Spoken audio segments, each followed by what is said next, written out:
Countdown for blast off. X minus 5, 4, 3, 2, X minus 1, fire.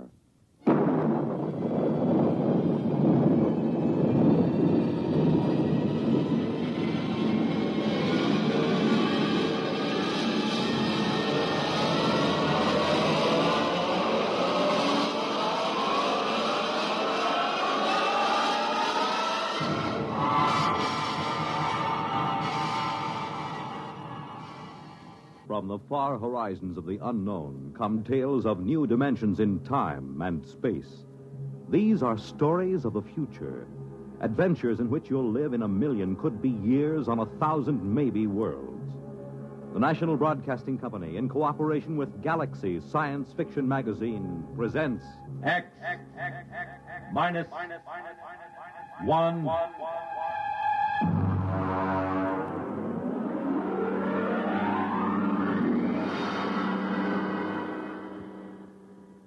Tonight, an original story by Ernest Kenoy.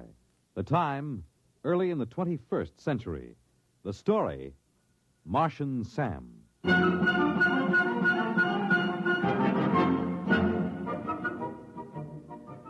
whole thing started the first day of spring training. I'd gotten into camp 2 or 3 days before and started to loosen up a little.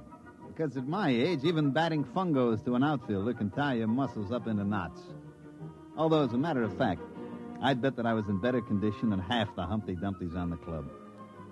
We hadn't won a pennant since, 1997, or was it 98? And it looked like we had a permanent lease on 12th place. The Los Angeles Dodgers were in pretty sad shape, and that's the honest truth. I was standing behind the batting cage watching a couple of kids from our Tokyo farm team when Tommy Watson from the New York Times Tribune News caught me by the elbow. Hi, Joe. Well, how does it look this spring? Well, Tommy, the club has been considerably improved. Mm-hmm. Several of the youngsters are ready to deliver this year, and, of course, we expect sterling performances from our veterans. Is that what you want? Oh, come on now, Joe, come off it. Has old man Castle loosened up enough to buy a catcher? Not that I know of. Well, how about a left-handed pitcher? Well, they're those 2 boys from Tokyo. Oh, come on, they couldn't throw a cream puff across the dining room table. Well, how does it feel to be first base coach for a team that'll clinch last place by July 4th? You're very kind, Tommy. Very kind. I just hate to see that old tightwad Castle run this club into the ground. I remember my father used to tell me about the times way back, when they were still in Brooklyn. And I can remember going down to Robinson Stadium when I was a kid to watch doubleheaders with the Denver Giants. Now look at them. A bunch of overage bums and a few kids who could hardly make the high school team. And all Castle's money goes to buy sports rockets for that screwball son of his. Oh, Joe, baseball isn't what it used to be.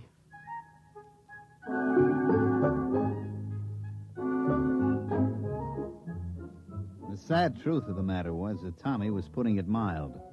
Old man Castle, the owner, begrudged every nickel that was spent on the ball club. I don't think anybody had gotten a raise in the last 5 years. The manager was old Rabbit Cinderella. And Castle used to issue statements every year about how he had great faith in him. Truth of the matter was that Rabbit would work for less than any other manager this side of the Sally League.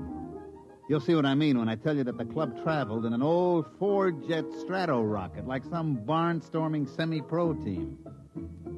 I was in the locker room looking down at my feet to avoid looking around that were passed for ball players on this Los Angeles Dodgers when Rabbit come up to me. Joe. Yeah? Get your pants on and come into the office. Oh, what's the matter? Never mind. Come on. Okay. Listen, Rabbit, what are we going to do about a left-handed pitcher? Later. Joe, I had an idea. I thought we could take one of the right-handers and sew the letter backwards across his shirt, and maybe that'd fool the other club. Yeah. Come on inside. Or maybe we ought to disguise Iron Mike, the batting practice robot. All right, that's enough. Joe, the old man's dead. What? I said he's dead, old man Castle. Heart attack. I figured we had him scared so he'd loosen up a little dough for players, and then he goes and does this to us.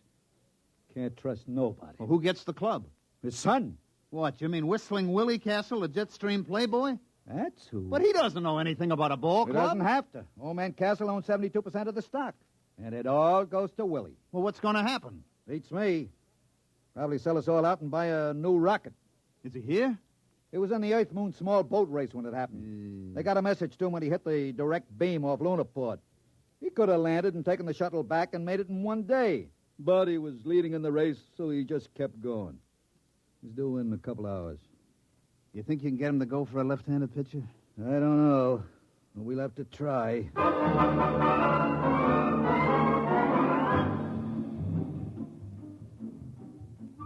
Of course, you've heard of Willie Castle. About once a year, he cracks up some expensive sports rocket or gets himself picked up in a survival suit by the IP, floating somewhere in an orbit around the moon. He almost got put away a couple of years ago when he took a debutante up in a Harrison Kilgore cruiser and kept her in orbit for 2 months. The old man was able to kill the abduction charges by claiming that they'd been married at the time. And one time when the old man had a couple of us up at the lodge he lives in during spring training, I saw the kid's room. It was filled with marak heads that he'd shot on safaris on Mars. He came down to the training camp a week later. He buzzed over in a Harley Donaldson atmospheric and set the ship down in the hole between second and third, burning out half the infield. I saw a rabbit get him to one side and start talking fast, so I sneaked over and listened. Well, Mr. Castle, of course, you know we're all very sorry about your father's death. And... He had it coming, the old tightwad. Oh, well, I see. I couldn't convince him that a credit isn't any good to you, stuffed in a mattress. You got to spend, isn't that right? Yeah, it is. As a matter of fact, that's what I wanted to see you about. Now, there's a boy in one of the Milwaukee farm clubs, a left-handed pitcher. I can get him for about $30,000 and a couple of players. And what do you mean? Well, I mean, you're absolutely right, Mr. Castle. You got to spend money. And if we could get a little help in pitching and maybe an outfielder or two... You mean spend money for baseball players? Well, yeah. That was what I had in mind. Now, wait a minute. This baseball team was my father's hobby, like some old men collect stamps or play checkers. Now, in the terms of the will, I can't sell it. But I'm sure not going to throw any good money away on something foolish like baseball players. Oh, I see. As a matter of fact, I'm going to need all the cash I can lay my hands on. Yeah? Yeah. I've got a chance to buy a 3-pile nuclear eraser that'll cut 2 weeks off the round trip to Mars. Oh, I see. You wouldn't want to spend money on anything as foolish as ball play. That's it. You've got the idea now. Oh, by the way, Mr. Cinadilla. Yeah?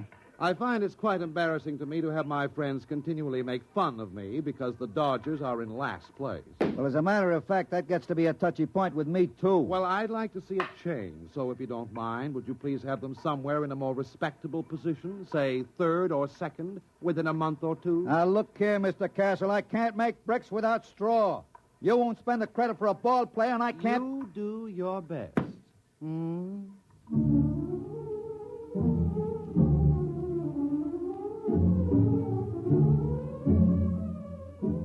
Well, after that interview with the new owner, Rabbit went out and tied one on, and I had to run the ball club for 2 days till we got him straightened out.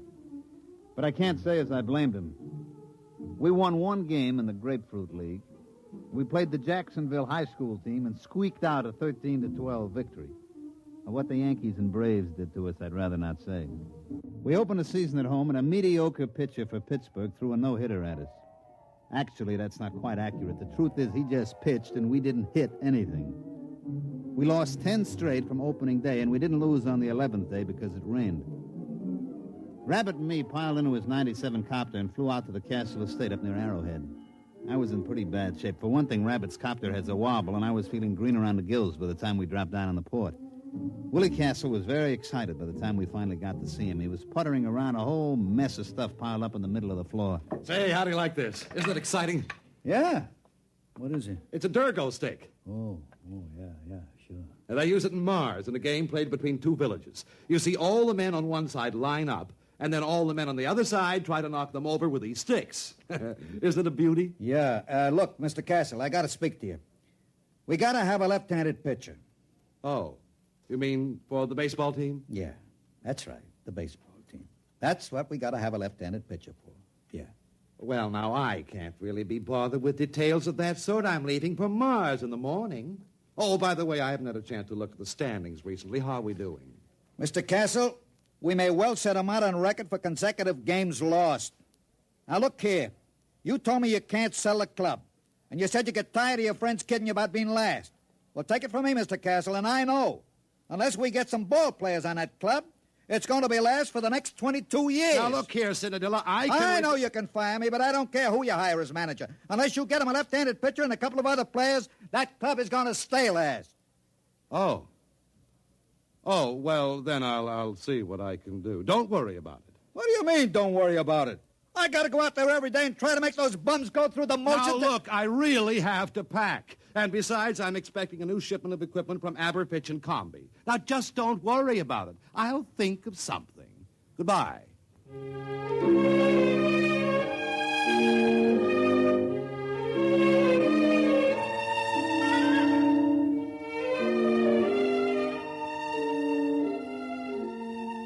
Next day, we lost a doubleheader to Cincinnati by a score faintly reminiscent of basketball. And that's the way it went. Oh, we won a couple here and there. Like they say, you can't lose them all. About the middle of the season, we were so far behind that the local papers just dropped us off the standings, didn't even bother to report it. It was about this time that Willie Castle returned from Mars. He came out to see us at the ballpark just before the massacre. Well, I noticed, Mr. Cinderella, that we're still in last place. Yeah, Mr. Castle, we are. We are lucky we are still in the league. With the ball players that you've given me. Well, I just wanted to tell you that I made a small bet with one of the boys at the country club. Yeah? Yes. I bet 1,000,000 credits that we'd win the pennant this year. That's nice. You don't seem to understand. I expect to win that bet. Yeah, sure. And I expect to put on a Monroe suit and win the Miss Universe title. I told you to leave everything to me. Now, I'd like you to come into my office, if you please. I have a few things I'd like to talk over with you. For one thing, I've signed a ball player. You what?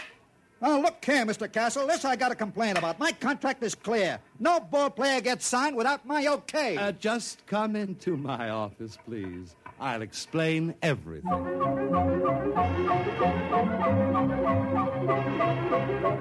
That night, when Rabbit went up to the plate to hand in the starting lineups, I could tell something was happening. For one thing, old Baldy Snuff, the umpire, was looking at the card like it was written in Arabic. All right, who's the pitcher? It's written right there in the card. Saramo Castro Perbaco. What's the matter? Can't you read? Oh, come on now. You kidding? Is he Armenian? Nope. Martian. Martian? That's right. Martian.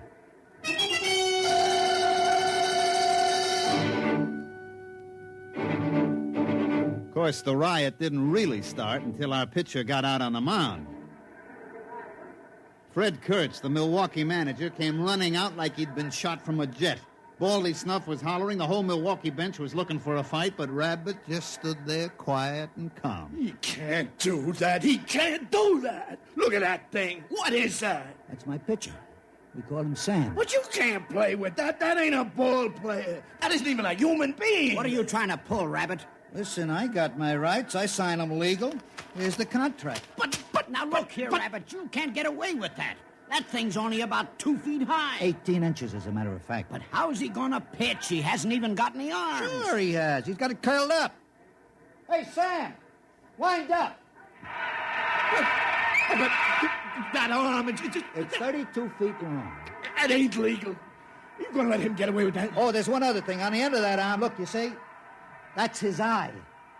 Rabbit, I'm gonna punch you right in the nose. Now, take it easy, Kurtz. Take it easy. Look, I got the papers all here. I've got the United Nations Concordat with the Marshall Colonial Government, a Supreme Court decision in the case of Schultz versus Karawa, Kalpabal, Kalfitz, et al.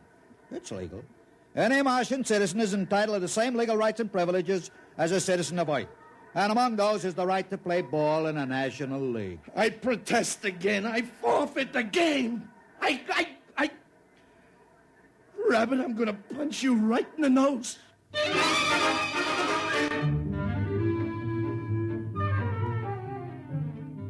a matter of fact, the game that night was postponed because of riot. The next morning, everybody met in the commissioner's office, and sure enough, it was legal. Martian Sam, we come to call him, was a legally signed player for the Los Angeles Dodgers. I told you not to worry. I found Sam in a village just north of Marsport. He's a klugel hunter. A what? A klugel hunter. Klugels are fast little animals that run about 80 miles an hour, and the hunters go out and throw rocks at them and kill them. Sam's a klugel hunter. He ought to be a pretty good pitcher. How about the other clubs? What happens if they get klugel hunters? Oh, they won't. You see, it's basically contrary to Martian psychology. They won't ever leave their own villages. And how come Sam left? Well, it was an unfortunate accident, really. You see, when I first met him, I gave him a stick of chewing gum. Yeah? Well, he got hooked. What do you mean, hooked? Well, for Martians, the chicle seems to be habit-forming. Sam is a gum addict. Well, naturally, as soon as this was discovered, the traffic was prohibited. There's a death penalty for importing of chewing gum to Mars. But it was too late for Sam, so he came out with me. You mean all we gotta do is keep him supplied with chewing gum? That's right. I told you I'd take care of it, didn't I? Now you've got your left-handed pitcher.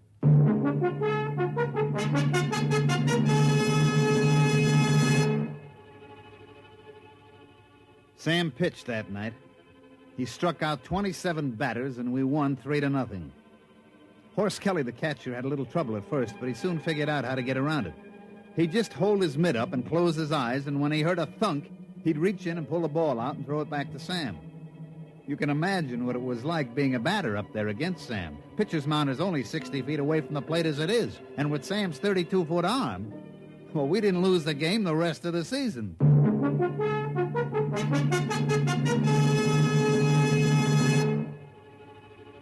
Of course, we started out so far behind that by the last game of the season, we were tied with the Milwaukees, and we were playing them at Milwaukee. The winner of this game won the pennant. Of course, it was a lead pipe cinch for us. Marsh and Sam had pitched every day since he joined the club. He looked real cute out on a mound, standing 18 inches high in his little Dodgers uniform and in that long 32-foot arm. We had taken a finished batting practice at Milwaukee County Stadium, and I was standing next to Willie Castle's box talking to him. Well, it looks like I won't have to be embarrassed about owning the Los Angeles Dodgers anymore, eh? That's right. With Sam pitching, that means we win the pennant and the series. Well, I think that's very nice. As a matter of fact, I'm thinking of taking the whole team on a barnstorming tour through Mars after the series is over. Hey, Joe! Joe! Oh, Mr. Castle. Well, what's the matter? It's Sam. Sam. Well, what's the matter? Is anything wrong with him? Did he get his chewing gum? Yeah, he got his chewing gum, but he's just lying on the floor in the locker room moaning. He is? We better get a doctor. Yeah, and all those scales keep falling off him. Oh, no. What's the matter? I know what it is. What? It's the molting season. All the scales will fall off. It'll take him a week to grow new scales. But he can pitch, can't he? No, he can't. Any violent movement would bring on great pain. Well, there goes the ball game. Marsh and Sam can't pitch. We're dead.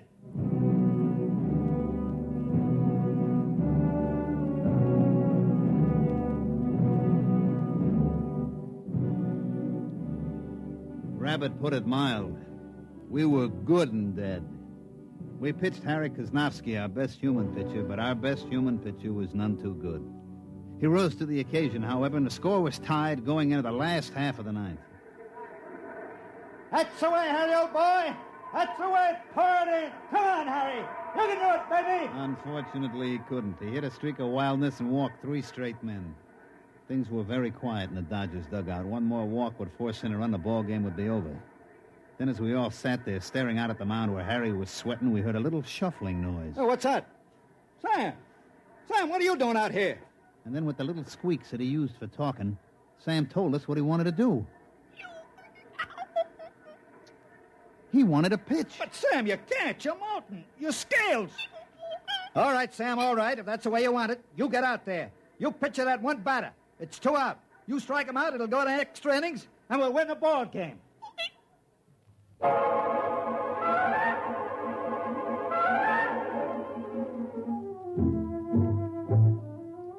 And so Marsh and Sam trudged out to the pitcher's mound, his tiny legs lagging with great pain. You could just tell the little guy was hurting bad. Now pitching for Los Angeles, Marsh and Sam. We knew that Sam could do it now. We only had to face one batter and we'd get our chance again. Horace threw the ball out to him, and Sam stood there, his eye on the end of his 32-foot arm, blinking with pain. All right, batter up. Let's get a batter in there. The umpire called for the batter, and nobody came out of the Milwaukee dugout. Hey, come on, let's go. Hey, Kurtz, get a man up in there. What's the matter, Baldy? Let's get a batter in there. You're delaying the game. What do you mean I'm delaying the game? You get a batter up there. But I got a batter up there. What do you mean? There's nobody in the batter's box. Baldy, I got a contract here for you to read. What are you talking about? Here. Read it.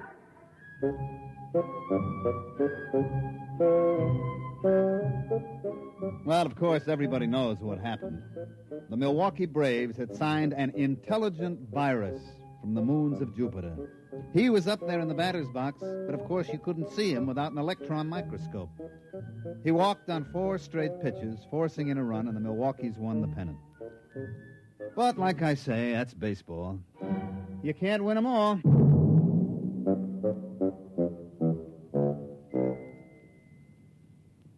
You have just heard X-1, presented by the National Broadcasting Company in cooperation with Galaxy Science Fiction Magazine, which this month features Time in the Round by Fritz Leiber, the story of a dictator who suffered more than any dictator in history. He was so puny, and his victims were so impregnable. Galaxy Magazine on your newsstand today. Tonight, X-1 has brought you Martian Sam, an original story written for radio by Ernest Kenoy. Featured in the cast were Mandel Kramer as Joe, Santos Ortega as Rabbit, Ivor Francis as Willie, Jack Orison as Baldy, Bob Hastings as Tommy, and Bill Zuckert as Kurtz. Your announcer, Fred Collins. X-1 was directed by Daniel Sutter and is an NBC Radio Network production.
Happy Halloween.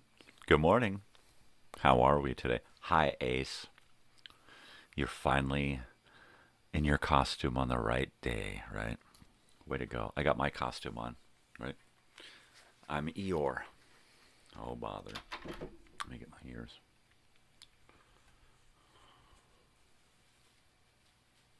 There. There's my costume. I am Eeyore. Eeyore. Eeyore. Totally. Totally. Totally. There we go. Ha ha ha ha. Oh, bother. Another day. Another depression. Oh, bother. There we go. Bada bing. My daughter said I should wear this shirt in the morning and my other Eeyore jersey in the evening. Very cool. I've had this jersey for 25 years, and I've probably worn it 3 times. Maybe. Right? It's a miracle I still have it. Right? What the hell did he say?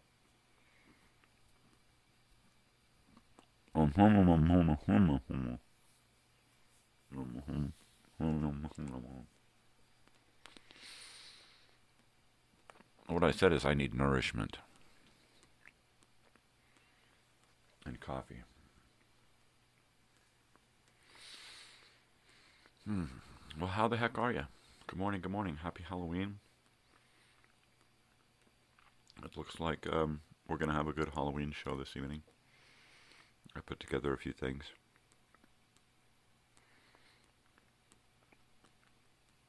I believe between the video time machine, reading Hansel and Gretel, and listening to War of the Worlds, I think that should take up a couple of hours. The video time machine alone is, 35 minutes.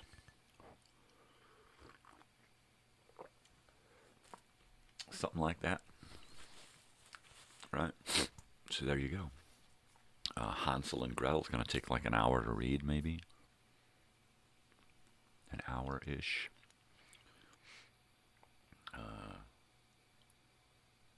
War of the Worlds is like almost an hour. I think it's like 58 minutes or something. So we should be able to fill about 3 hours. I have Halloween candy. I'm going to put it in a bowl. Set it up here. Decorate my little shelf up here a little bit for Halloween. I don't know what to do. I've probably got a couple of Halloween-themed records here that I'll put up there.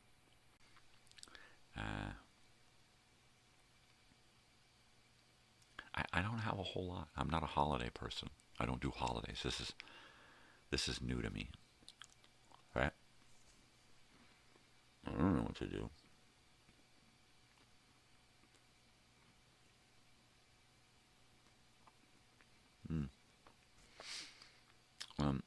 I'm also going to read from the Encyclopedia, I believe, and read about Halloween. I haven't looked yet. I don't know what's there. I'm just going to grab the H and check it out and read what's in there. Watch, it'll be a paragraph. Oh boy.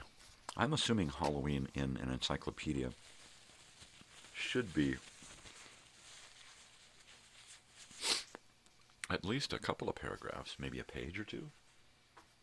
I don't know. So, this morning, I decided to listen to Martian Sam. Not really paying too much. I usually do these things subconsciously, and they're like, oh my God, this is like so apropos, you know. So this morning I listened to Martian Sam, an X-1 episode where the Los Angeles Dodgers in the future bring Martian Sam onto their team. And they talk about the whole Brooklyn Dodgers thing, and losing a lot and yada, yada, yada. How did the Dodgers do? Anybody? Did the Dodgers win? Did they lose? I'm not. I don't pay attention to that stuff. I mean, I'm in a baseball jersey. We just had a baseball themed show on this morning, and I know nothing about the sport. Nothing. Yeah. And that's just the way it is, right? Because I'm just not a sports enthusiast, you know. It's not something I'm like totally into, you know. Right? Because I just don't know, man. I just don't frickin' know. I don't know.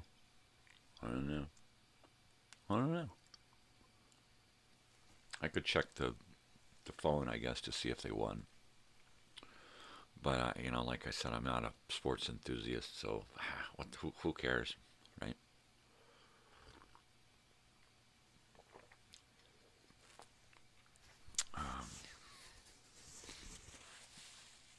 I haven't been to a Major League Baseball game since 1979, 80. God, it had to be earlier. Had to be in the early 70s. We went with my grandmother and her boyfriend at the time, husband, I think. Wow.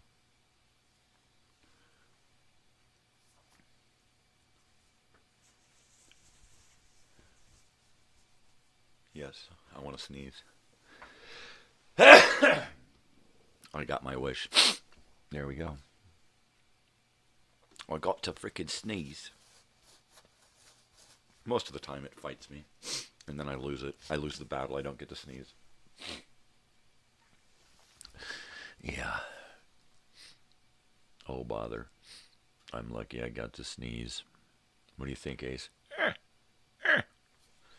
My is broken.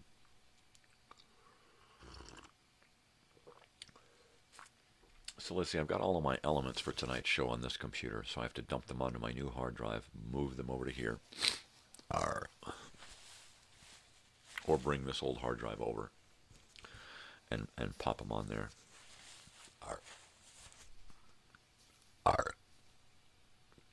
Totally.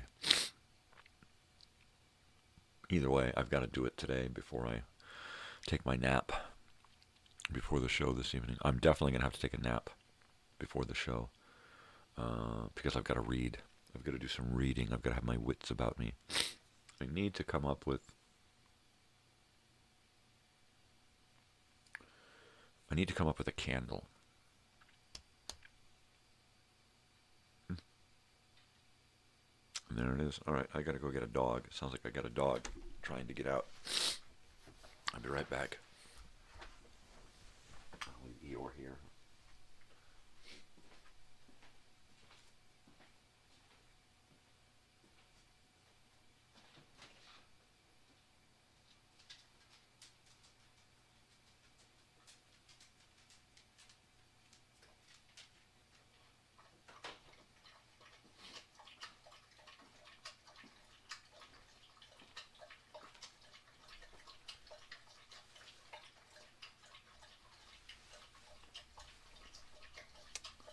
And there's Big Dog drinking her water.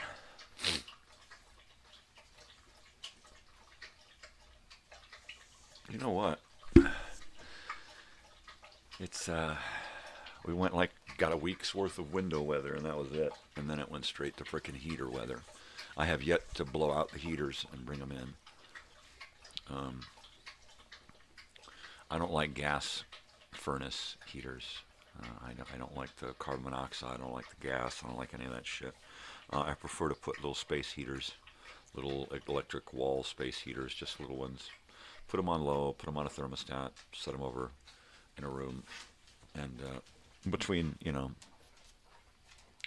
2 or 3 little space heaters, this place warms up just fine. Especially if we're going to cook, right? Then, of course, the house warms up really quick. Which is why we avoid cooking big meals during the summer in the house. because it just gets warm too quick. So anyway, this is my Mexican blanket from Olvera Street there in Los Angeles. We got this last year before, when we took a little trip out there to hang out.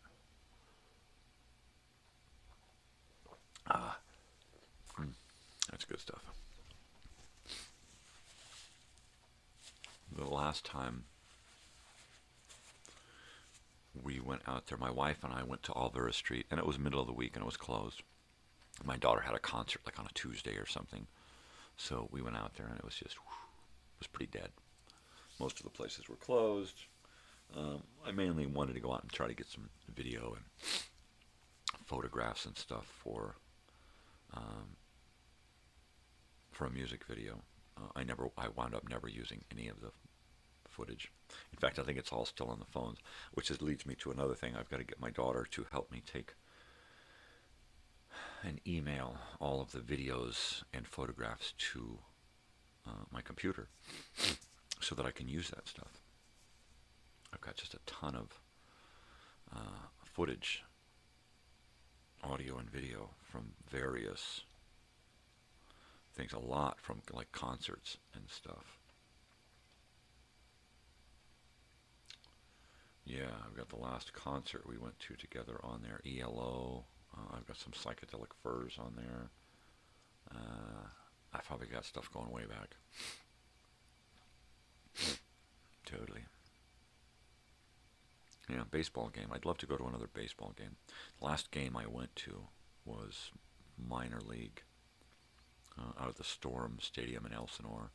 I went over there with a friend who is now,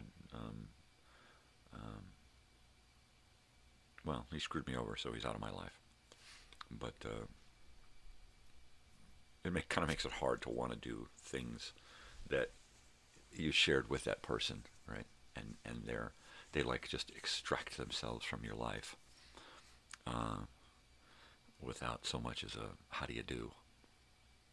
And it makes it hard to do those things that you were involved with that person, because it just brings back memories, you know, good memories gone bad because of some fucking asshole with his head up his ass.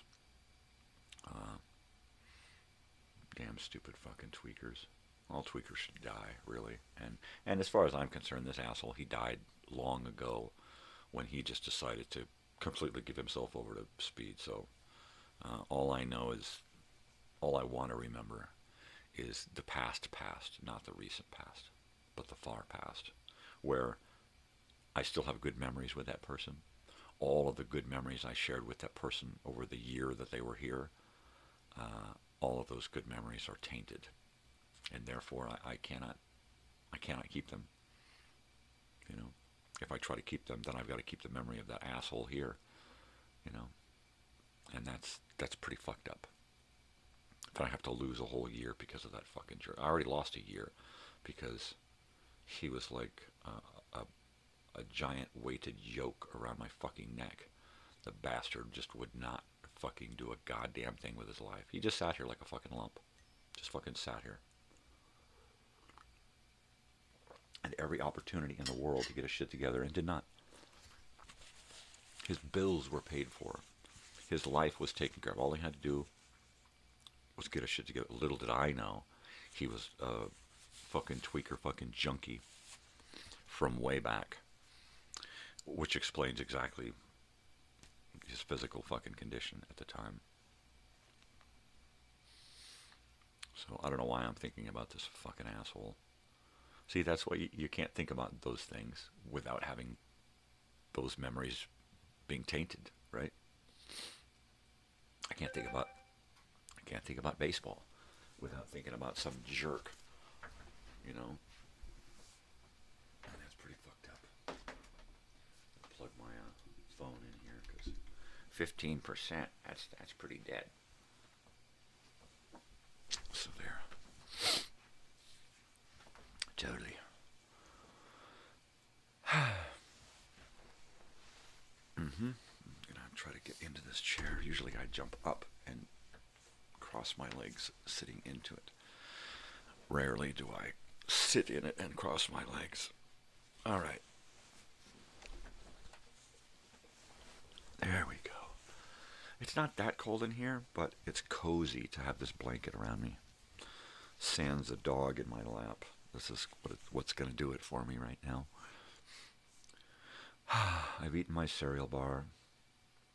I've begun to swim in my coffee.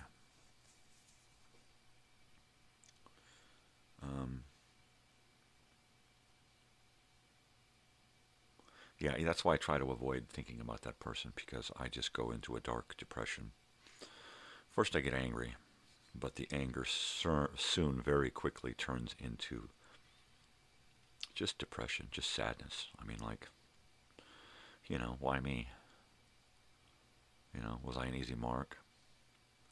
Was I just getting used from the entire beginning of this? I rescued the son of a bitch once, and he was, given the opportunity to get his shit together. And I think at that point he saw that he didn't want to get his shit together. He wanted to get out and fucking party and tweak. So he was only here a couple of weeks, and then he was gone.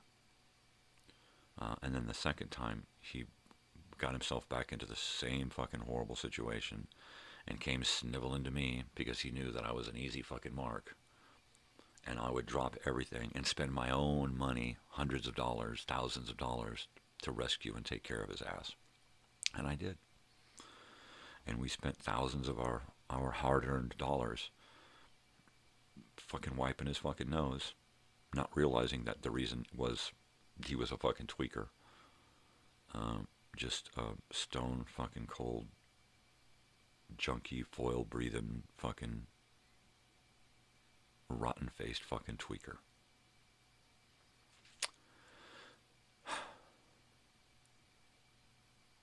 And I earn the right to say these fucking things. Of course, he can't say jack shit about me, because I earn that right too, by taking care of his fucking ass. So, like I said, as far as I'm concerned, I'm talking about a dead man. Because he died. He died long ago. That thing that I had here was a fucking corpse.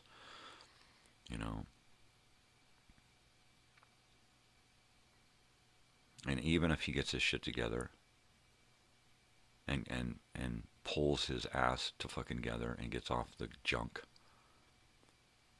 he'll still be thanking somebody else.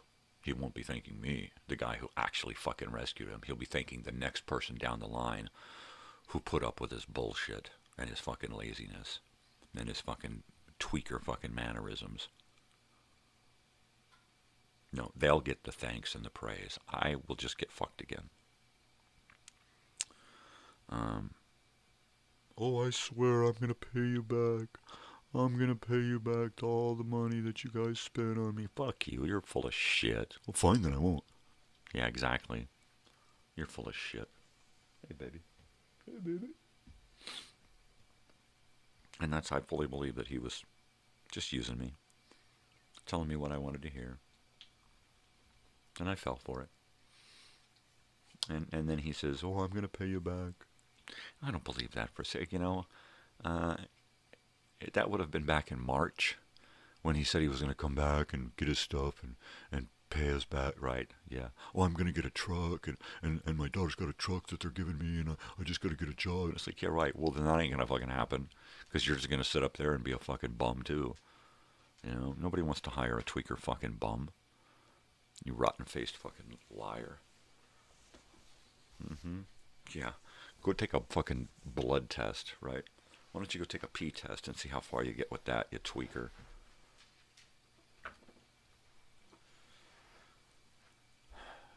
No, it's you know what? I kept trying to convince myself that it was money well spent. I never wanted a return on my investment, right? I never wanted him to pay us back. I just wanted him to get his shit together and live a normal life, right? That's all I ever wanted. And all he ever wanted to do was fucking just keep tweaking, which is what he did every fucking night when we'd go to sleep, and he'd stay up all night tweaking. And then, gee, why is he sleeping all day? Why isn't he out looking for work? I don't know. Because he brought fucking tweak with him. or got a connection here somewhere. Tweaker heaven.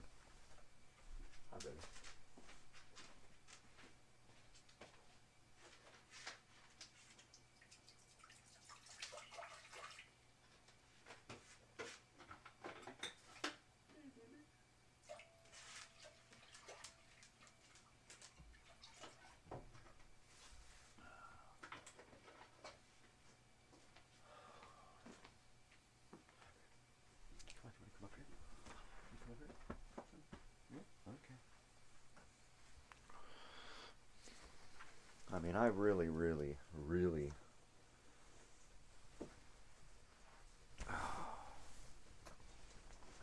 I put too much of myself into trying to help the person. I expected way too much. I wanted to have... I wanted to have an old guy friend, you know, somebody my age or about, who I could laugh with and talk with, and it was that. It was great. We'd sit out here for hours and hours and hours, just fucking turning red-faced, starving for air because we were laughing so much. And all of that good stuff that we had over that almost entire year is just garbage now, you know. I mean, it just...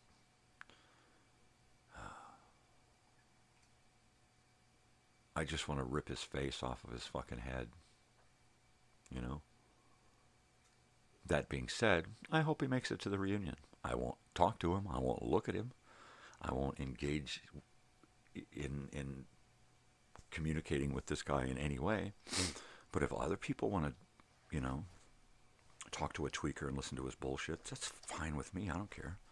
You know, like I said, the party's not for me. It's for everybody. You know, some tweaker wants to fucking come and hang out and pretend that he ain't a tweaker and try to convince people that he ain't a piece of shit loser. That's fine, you know. I ain't got nothing to prove to anybody. You know, I've always been the same fucking guy. You know, I've always been a pot smoker. Always going to be a pot smoker. I'm going to die being a pot smoker. I was born a pot smoker. I'm going to die a pot smoker.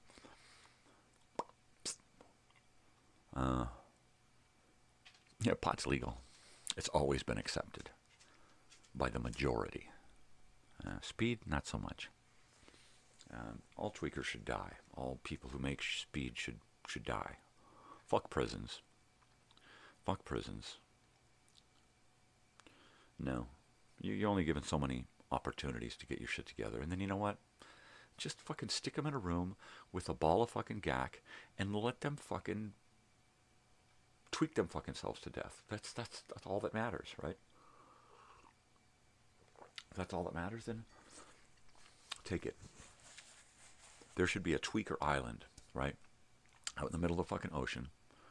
And it should just be an island with nothing but a giant mountain of speed. That's it. You go there, you do your speed, and you die, right? Because there ain't nothing else to do. We ain't going to give you no food. What the fuck do you need food for? You're a tweaker.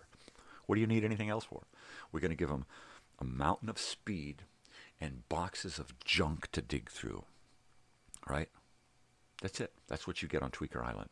A mountain of speed to kill yourselves with and boxes of junk to dig through. Oh, look at this. God, here's a ball pen cap. Gosh, what are we going to do with that? I don't know. We could do something with it. God, oh, look at this. Here's the ball pen. Oh, my gosh. Look, we found it. Ah. Give me some more tweak. No, all tweakers should, you know what? All fucking dope addicts, you know? Oh, man. Oh, it's society that does it. Bullshit. You fucking break. I'd be smoking pot with or without society.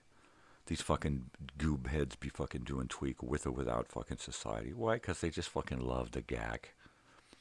And they got no fucking sense to say, this ain't so good. Yeah, I've done it before. Of course I've done it before. Did I enjoy it? Did I stay with it?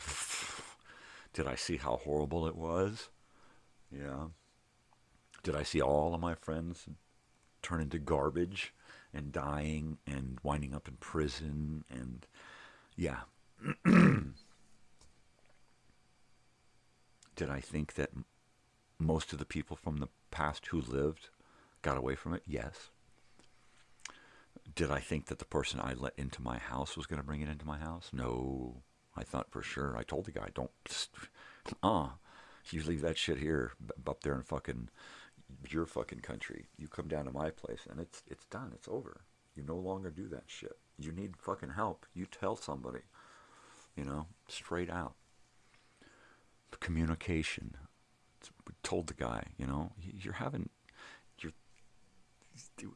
talk. That's all you gotta fucking do is talk. Talk out your situation. You got issues, talk about it. Don't fucking hold shit up. So bottle it up and then tweak out at fucking night, and then bottle it up during the day and tweak out at night and bottle it up during the... Fuck you. Fucking baby boy, I swear to God. It was like taking care of a fucking child. Like taking care of a fucking child. A tweaker fucking child. With no fucking sense. Why? Because while they're at a certain age, right, in their late 50s, they got nothing left up here. They're thinking like a fucking 12-year-old just learning about speed. Man, speed's awesome, dude. You've been doing it for how many fucking 40 years? No, speed bad. Man, no, speed's good, man. Well, that's why you have a 12-year-old mentality going down and down and down. I mean, he's... the poor stupid son of a bitch. The poor dumb fucking bastard. Just throws his life. Why won't my family help me? Nobody in my family wants to help me. Why? Because they know you're a fucking tweaker. They've been through this bullshit before and they're sick of it. Well, I'm fucking sick of it now. Burn somebody else out. How long is it going to take for him to burn his fucking other family members out? It's my daughter. She can't get burned out on me. Bullshit. She can get burned out on your tweaker fucking ass. You fucking gray-haired fucking spook of a fucking tweaker. Ugh. Piece of shit. Come into my fucking life. Take food out of my fucking family's mouths. Use my fucking money. And then just sit there and fucking tweak. I should have left him up there. I should have left him up there to kill himself on fucking speed up there. He'd have saved the whole fucking rest of the fucking world all kinds of hassle. One less fucking tweaker. That's all it is. Like I said, he died long ago when he completely gave himself over to fucking speed and alcohol and whatever fucking else he could fucking feed his fucking diminished brain capacity with. Fucking moron. And see, I get mad. I get mad because he just fucking threw it all away. He just fucking threw it all away. He took my friendship and wiped his ass with it. Right? My wife's hospitality, wiped his ass with it. And then got up and left. Without so much as a how do you do, a thank you, a goodbye, or anything. And then unfriended me. There you go. That's what you get when you try to help a fucking tweaker. So I hope he never comes back. I hope he goes out and gets his fucking job and his truck and all of this stuff and puts his life back together. Not that he will, because he's a fucking tweaker. And I don't want him to come around here with his fucking tweak money trying to pay me back. Because if he does, I'm going to eat his fucking face. I will. No matter what. I keep telling myself, if he comes around and tries to take me back to that situation in any way, I cannot be held responsible. Right? I had that fucker in my home. That fucking tweaker in my fucking home. 20 feet from my fucking daughter. Right? And for him to do that shit in my home. And then to just sit there and waste away. It's part of my condition, my illness. You know what your fucking illness is? You're a fucking tweaker. Your illness is you're fucking lazy fucking tweaker. You're just a piece of shit. That's what your fucking illness is. Get your head out of your ass. Your illness. My illness. It's symptoms of my illness. Right. You're a symptom of my fucking illness, you piece of shit.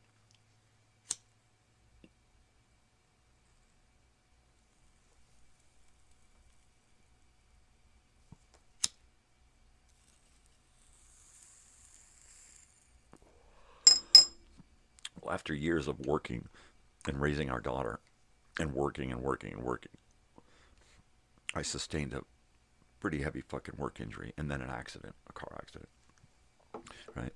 So I went back to marijuana to get off of pills. I was doing pain pills for 18 months. And I was like, fuck that, I can't live on this shit. I was sleeping all the time. So I got a marijuana card, started smoking marijuana again full time. And I also went to college. I didn't just... I know, I went right up the road here to college. And I spent 2.5 years going to college, rehabilitating my body and my mind, right? I don't see myself as I'm a pothead, I'm a stoner. But, no, I'm not doing drugs. I'm not a fucking drug addict. I'm not a fucking tweaker. I smoke pot. I smoke it for pain. If you smoke cigarettes, you smoke it for a different kind of pain. That stress, that anxiety, right? Which is usually brought upon by smoking cigarettes in the first place, right? I can stop smoking pot. The only thing is I got to replace the painkiller with something else, and all that they offer me is garbage. So I smoke pot. It's not great for my liver, but it doesn't turn me into a fucking vegetable, right? I still have the capacity to think, to talk. You try to do that with a tweaker, and it's like talking to a bag of screws, mixed screws, you know? You give it to the tweaker, he'll figure it out. Ugh.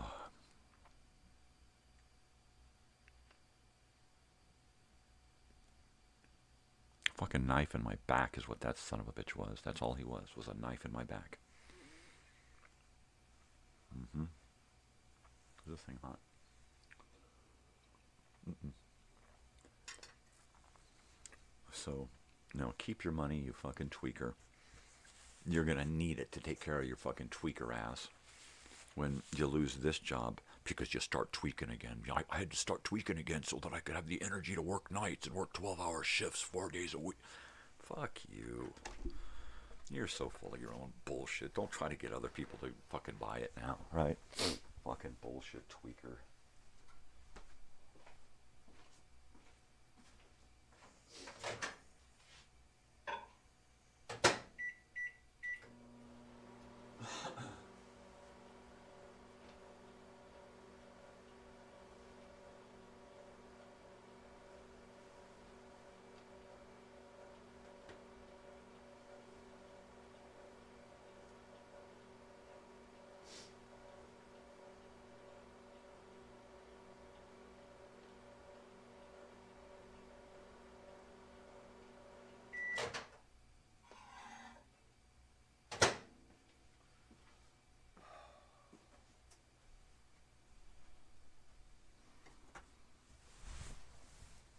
I think it's because we're getting close to the holidays, and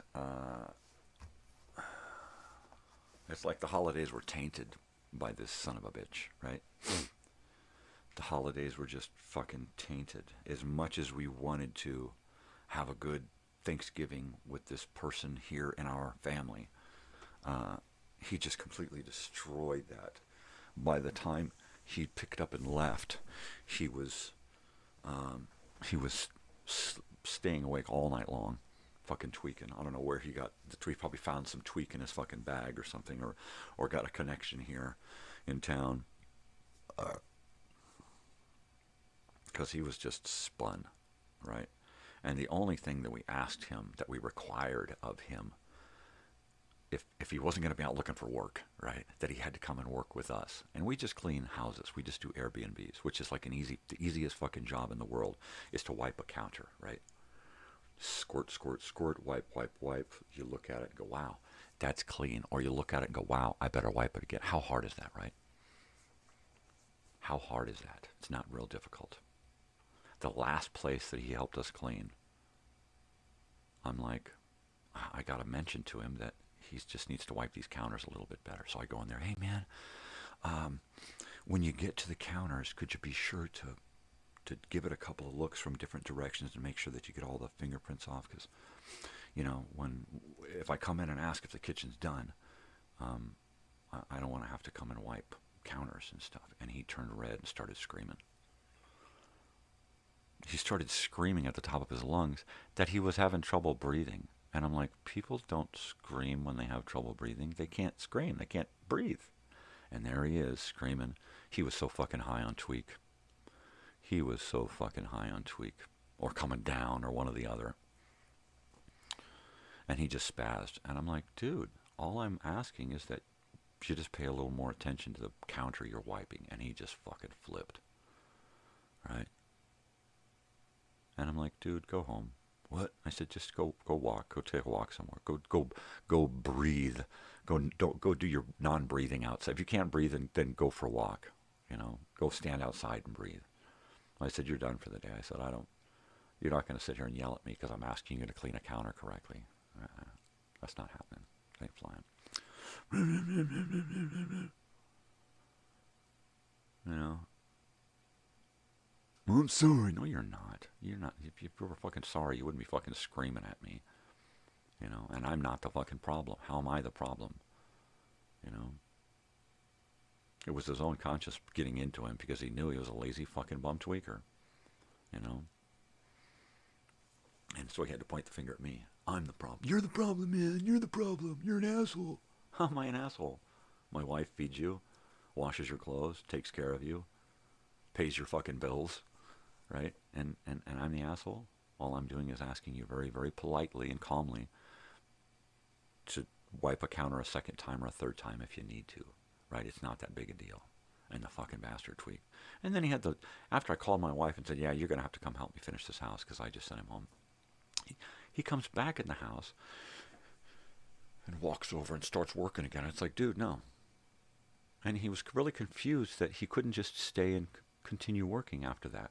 It was like, no, this guy don't do what you do, all right? He doesn't freak out at people for no fucking reason. I'm a low drama guy, and everything that he did was high drama. Even if he was just talking, he would just get so fucking into it. And it's like, dude, calm the fuck down, man. You're just talking, you know? You try to talk to him about something, and he would just get so fucking enraged. And it's like, how can you live like that with oh, that's right, because you're a fucking dumbass fucking tweaker, right? And besides that, he was like toilet trained at gunpoint or something. I mean,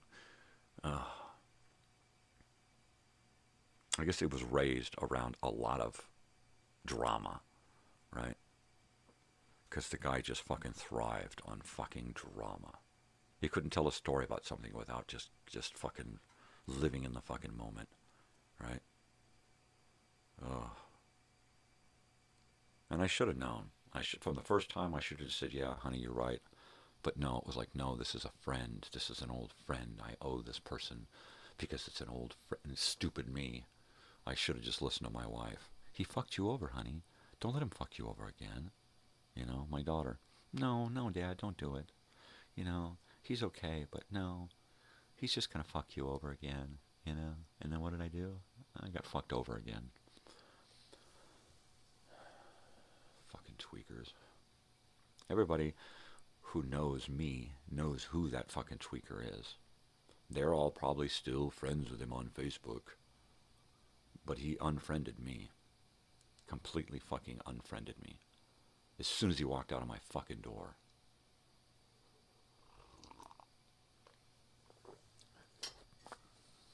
Which tells me that he is completely ungrateful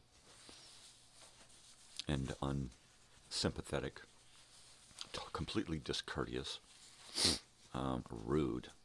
How do you do that to somebody? Stay in their home, you know? He could have flipped his finger at me and gone to my wife and said, thank you very much for taking, you know? If he and I have some issue, that's fine. But to just do that, big finger in my wife's face over that, that's, you know, but him and I, that's different. But what he did to my family, no. See, that's where he's going to be picking his teeth up if he ever shows his face again. I'll be wearing his fucking face like a Halloween mask. Let me pull out my tweaker mask. Yeah, early December will be the anniversary of this piece of shit leaving. Right? After having been here for about a year and not paying one fucking cent in rent. I think he bought $60 in groceries once because the money that we had earned hadn't gone into the bank yet. So I was like, oh shit, I don't have the funds to pay for this. Hey, can you pay for this? He's like, oh, begrudgingly put out $60 once and then expected to be fucking paid back. And I fully intended to pay him back. And then I thought, why should I have to pay him back? Shouldn't he be paying me back? And he never did. And I never gave him back that $60. And he never offered once to put any money in my hand or in my wife's hand for any of this, even though he always had money. He's what we call a miser. He calls himself a miser because he can mise money well, and he does, by spending other people's money. And, boy, we got the shitty end of that stick. You go to help somebody, and they just use you and fucking use you and use you. And you're fully willing to be used, thinking that this is going to get that person their life back. Right? Come around here trying to... Sure, I'll let you give some money to my wife, but you better drop it and fucking run, motherfucker. Because I'll be on your tail. And on your face. Oh. Stood there screaming at me because I asked him to wipe a counter better. And he screamed at me that he's having trouble breathing. And he doesn't know how to do all of this stuff. And I'm always riding him about doing stuff better. And it's like, wow, dude, didn't you used to work in a big warehouse and factory and run all kinds of people and have to deal with telling someone to do something a little bit better? And being on both sides of that, don't you think that you could handle that a little bit better? But no, not being a tweaker. If he wasn't a tweaker, he probably would have handled that situation a whole lot better. But instead, he tweaked out, and then he tweaked his way right the fuck out of my house. I'm sure he found someone else to take care of him. Because he's a real nice guy. You know, everybody loves him. He's a real nice guy. Everybody just, my brother, my sister, everybody still loves him. He's a nice guy. They all still talk to him, right? And I'm sure that in everybody's eyes, I'm the bad guy, you know, because I've got a reputation for being an asshole. Why? Because I speak the fucking truth. I don't go for bullshit.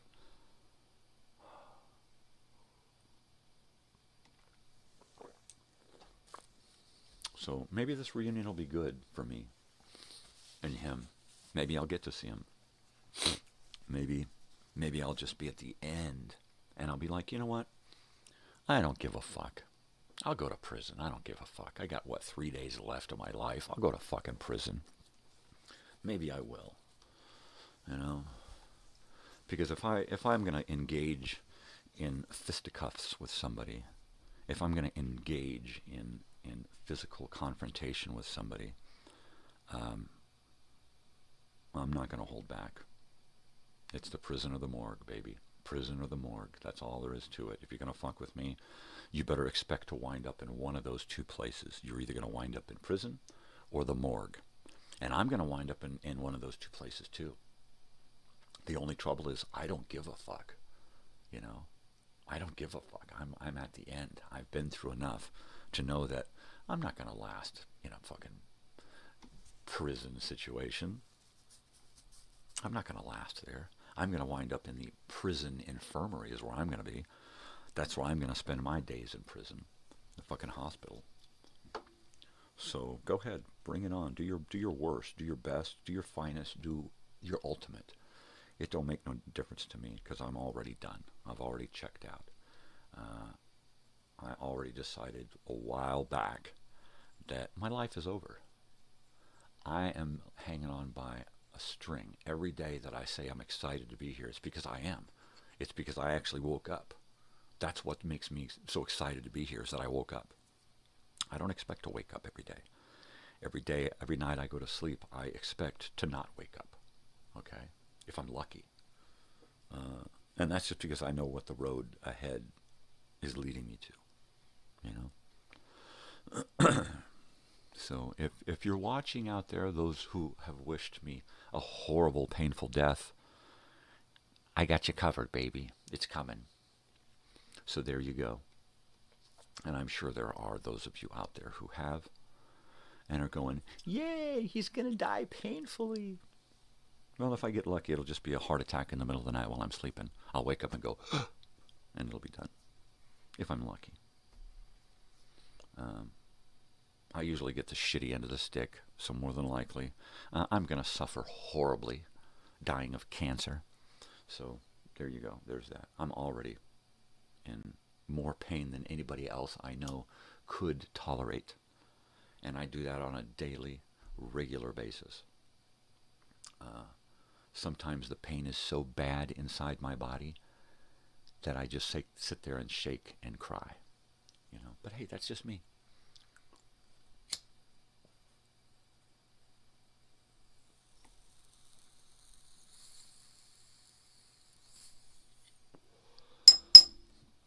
I fully intend to try to make it to this reunion, but for nobody's sake but my own, right? I'm not doing anything for anybody else anymore except for my wife and daughter, and that includes living, right? I'm going to live as long as I can manage. Am I going to go and get butchered by some fucking hack fucking doctor and eviscerated, you know, while I'm still alive?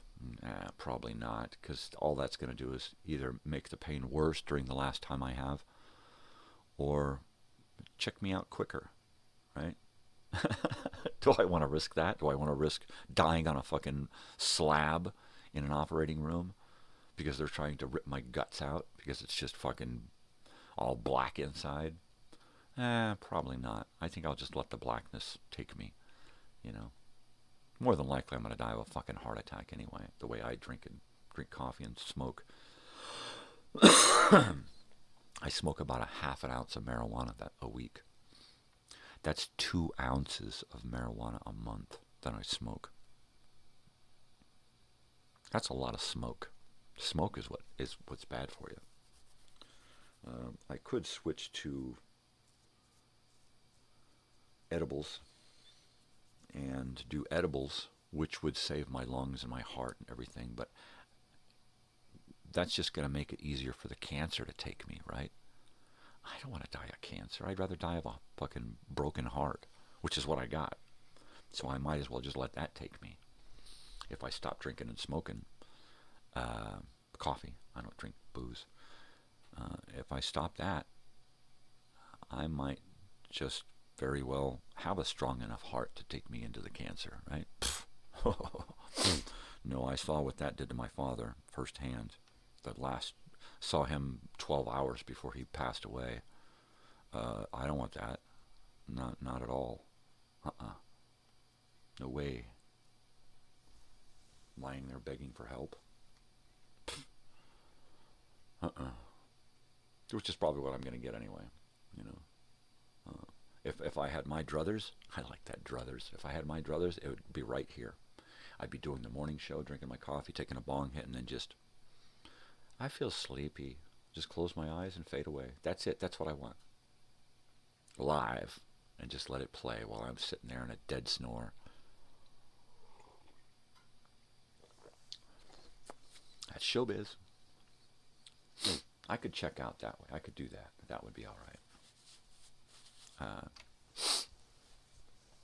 Yeah. Or rushing into a burning building to save somebody. That I could probably do, knowing full well that this is probably going to kill me. But the smoke inhalation and the heart, that would probably wipe me out really quick. But hey, it'd be worth it, right? You're going out helping somebody, saving somebody. Sure. I do that in a heartbeat. I don't want to sit here and fucking wither away, which is probably what's going to happen. And as soon as I get my teeth removed it's probably going to happen a lot quicker. Yeah.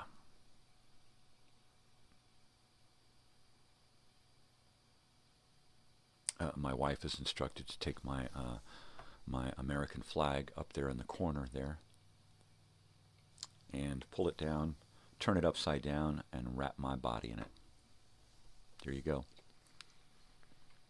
Because this country has been in the fucking shithole as far back as I can remember. As far back as I can remember, I've had to listen to stories of Vietnam, stories of the white man coming to this country and raping and pillaging and killing, right? In the name of manifest destiny, right? And we're doing it because God says that we are the ones that should be. It's like, fuck you. Are you kidding me, you high and mighty fucking bastards? And then Wounded Knee, and having to have my young life involved in that small part about Wounded Knee and learning about our government through that window. So my entire life, that's just the start, right? That's just back when I was a baby. This country has just been in the shitter ever since. All of the good people, we poo-poo. All of the goodness they do. And we grab onto the righteously horrible, right? It's like, let's do this. It's bad. It's going to bring more bad, but let's do it because we're going to make money on it. And if you think back to where this country was founded, it just makes you want to throw up, right? Frozen dead bodies in the snow, all right? That image has haunted me since I was a child. And I would look at those picture books of, what do they call the Indians and the gunfighter books, right? Those books. And my father would always bring home these great history books on Native American culture and stuff. And I remember some of my earliest memories looking in through books, picture books, weren't of Dr. Seuss and the Peanuts and that kind of stuff. No, it was books of Native Americans twisted and frozen in the snow. It was the 1920s and gangsters and bodies all shot up by machine guns. I remember this one book that he had, and it was just about gangland murders in the 1920s. And you open it up, and it would just be a room with blood on the walls and a body, and it was just police photographs from the 1920s, right? Crime scene photographs. And those were some of my earliest memories, hearing the stories of Vietnam and the killing and just the horribleness of it firsthand from my father. Right? And I'm just a kid. So everything, Watts, everything that I learned growing up has taught me that this country, this planet is just filled with the most horrible animals in the world, and they're humans. They're my fellow humans. So turn that American flag upside down and wrap me in it. And put those $50 over my eyes. Because of,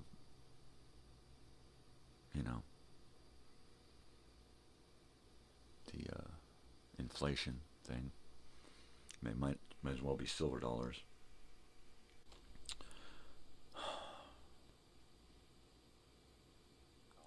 Yeah, I mean, most of my life I've been depressed, and I try to get myself out of depression by getting out into the world, and it's the world that catapults me backward into darkness, right?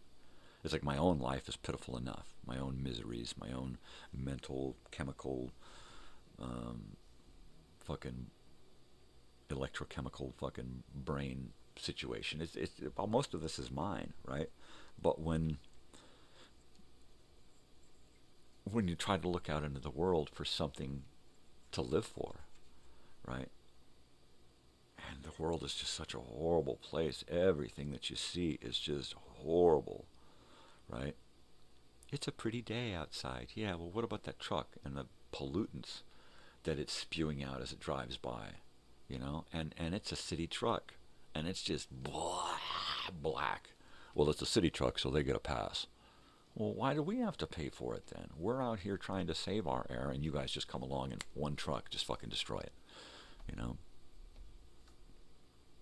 The teachers, the schools, the churches that you rely on for comfort and peace, and then they're reaching into your pockets or taking your kids into the back room and abusing them, you know? This doesn't happen everywhere. No, but most places. Politics, politicians, people who are out there to help us, and they're just helping themselves. You know, every single step of the way, you walk down the street, you see somebody mistreating their fucking pets. You know, mistreating their kids, mistreating the planet, mistreating their neighborhood, their neighbors, fighting with people over nothing, over petty fucking bullshit. Usually over money. Has to do with money, right? Which is why I didn't want anything. When my friend was here, I didn't want anything to do with money. I was like, no, man, I'm not asking for a payback. The only payback I want is for you to get your shit together. That's it. That's all. And that wasn't enough. I should have asked for, you know what? Start paying rent, fucker. He would have just gotten up and left. You know? I'll just go be homeless. Go. I fucking did that. It'll put some fucking character on you, build some fucking strength. No, he'd have just fucking withered. He'd have just tweaked himself away in some broken down fucking car. Offer to give him a car. Here's a car. You know?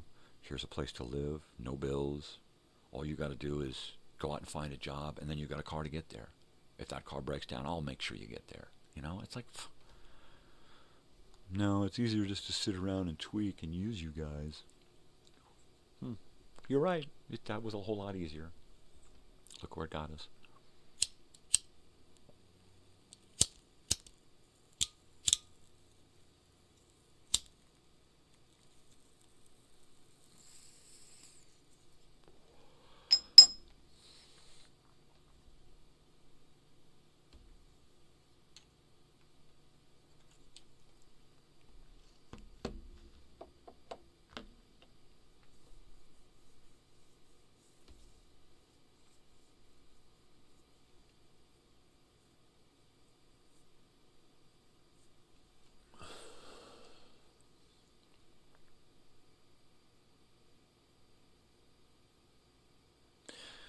Why?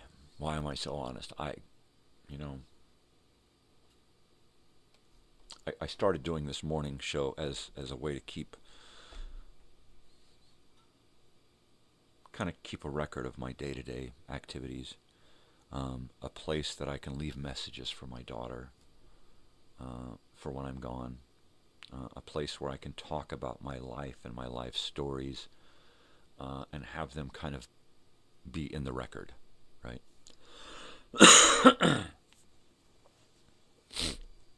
That's why I'm honest. I don't hold back. I don't foo-foo around the truth, you know. If the one thing I owe myself is to be honest with myself and my emotions. And if I'm going to have an emotion, I'm damn well going to feel that emotion. I'm not going to cover it. I'm not going to hide it. I'm not going to pack it away for later, let it build up into something else and then explode at somebody. I used to do that shit all the time. No, honesty means honesty completely, 100% all the way around. My daughter, wife asks me something, I'm completely honest with them. All they have to do is ask, and they're going to get an honest answer whether they like it or not. Right? This morning thing here is my forum for truth and honesty and expression. This is where I let it all hang out, right? So if I'm pissed off at somebody or something, I'm going to say it, you know. Oh, well, if you're that person that I'm pissed off at, I am more than likely not going to use any names, right?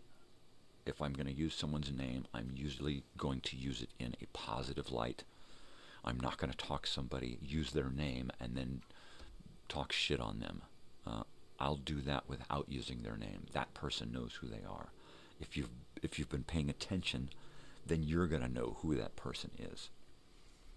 So I don't need to mention that person's name. Not that if I'm talking shit on that person, they usually don't deserve to be mentioned by name. They don't deserve to have their name come out of my mouth, right? Period. Anyway. So, but I do owe myself honesty. I've had to buck up and lie to myself and pretend most of my life just to get along with the world, and I'm over that. So, like I've touted before, this is the realest reality show there is out there, because I'm not going to hold back, and this may get to a point, the show, probably in this next season, where I will be letting it all out, right? I will have 1 hour in the morning before I go to a different type of morning show, and I'll have this for 1 hour in the mornings, where I'll be able to get on, talk my shit, and then move on to another live feed and do something else, and then move on to something else, and move on to something else. I'm trying to hone everything down in my life to there being pretty much one purpose every day, and that is going to be record keeping. That is going to be me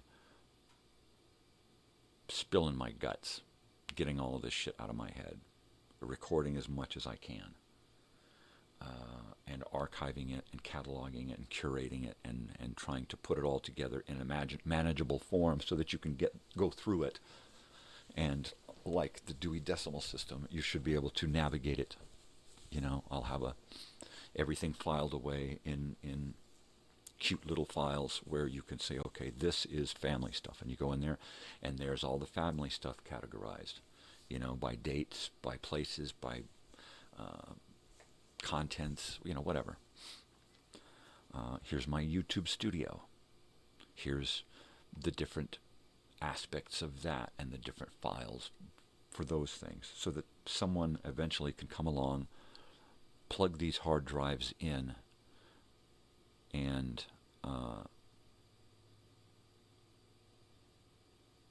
share in everything that I've saved about my life, right? That's why I'm going to devote a couple of hours every day live here, just going through everything that I own. While I'm doing that, I will be cataloging it and giving it a place to go in the end. I'll use that opportunity to put prices on things in case they are to be sold after I'm gone, and I'll be putting names on things so that they know who they belong to when I'm gone, right? Like my daughter, she's going to get all my records and all of my T-shirts, right? She knows that. I know that. I've never once hid any truths about living and life and reality and death and all. I've never hid any of that from my daughter. It is a bummer. It sucks, but the reality is that everyone dies. You're born, you live, you die. Sometimes you're not even born, and you die, right?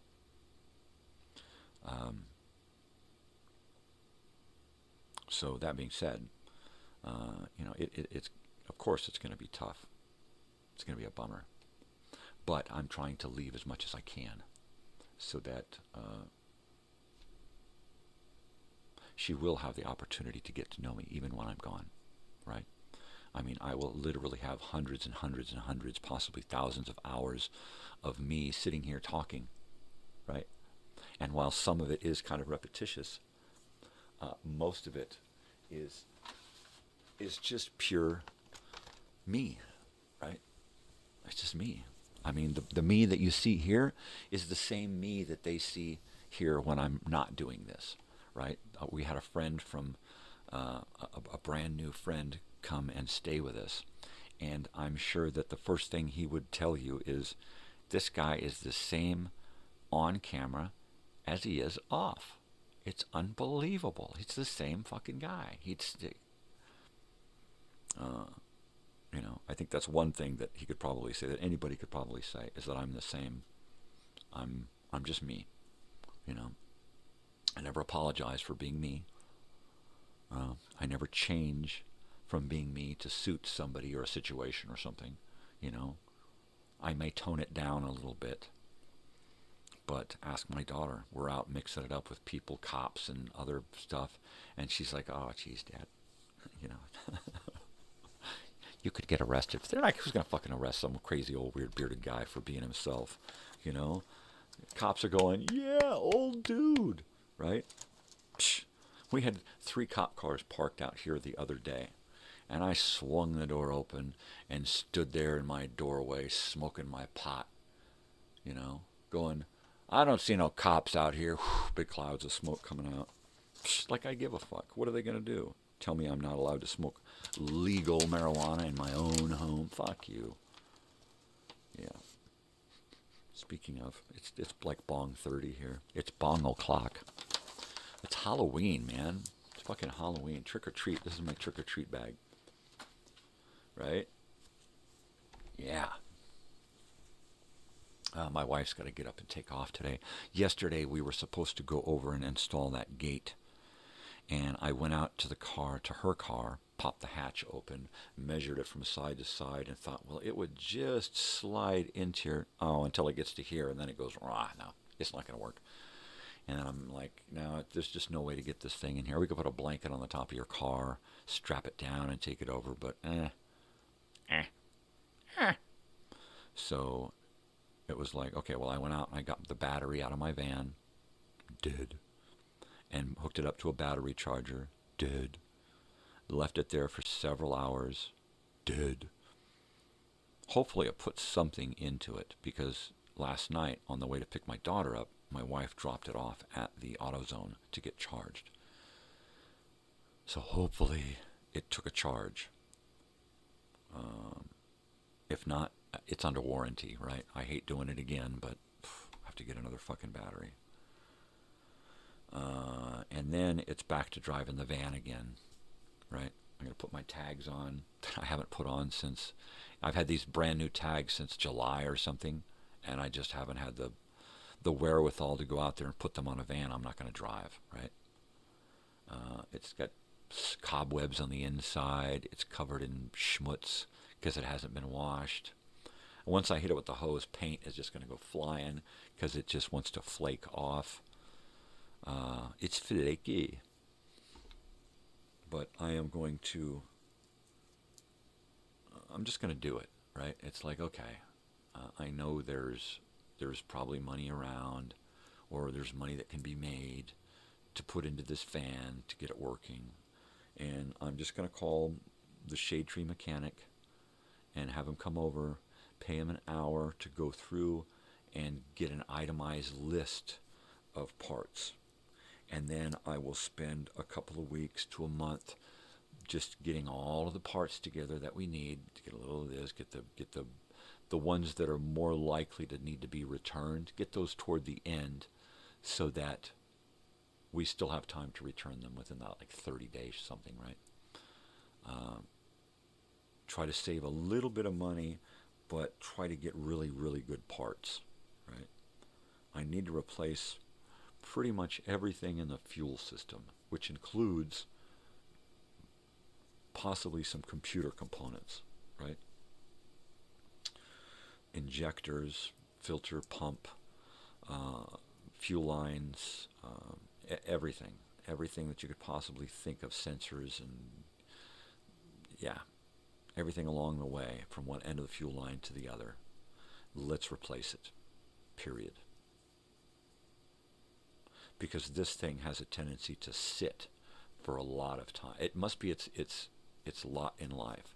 When I bought it, the guy had 2 vans. One he drove most of the time, and the other one sat most of the time. This is the one that sat most of the time. Not only that, but he was only in the United States for 6 months out of the year.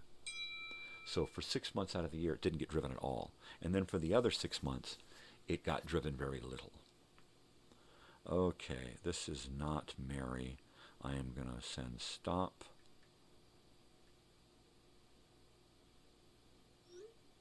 And you replied with the word stop, which blocks unstop. No, I don't want to unstop.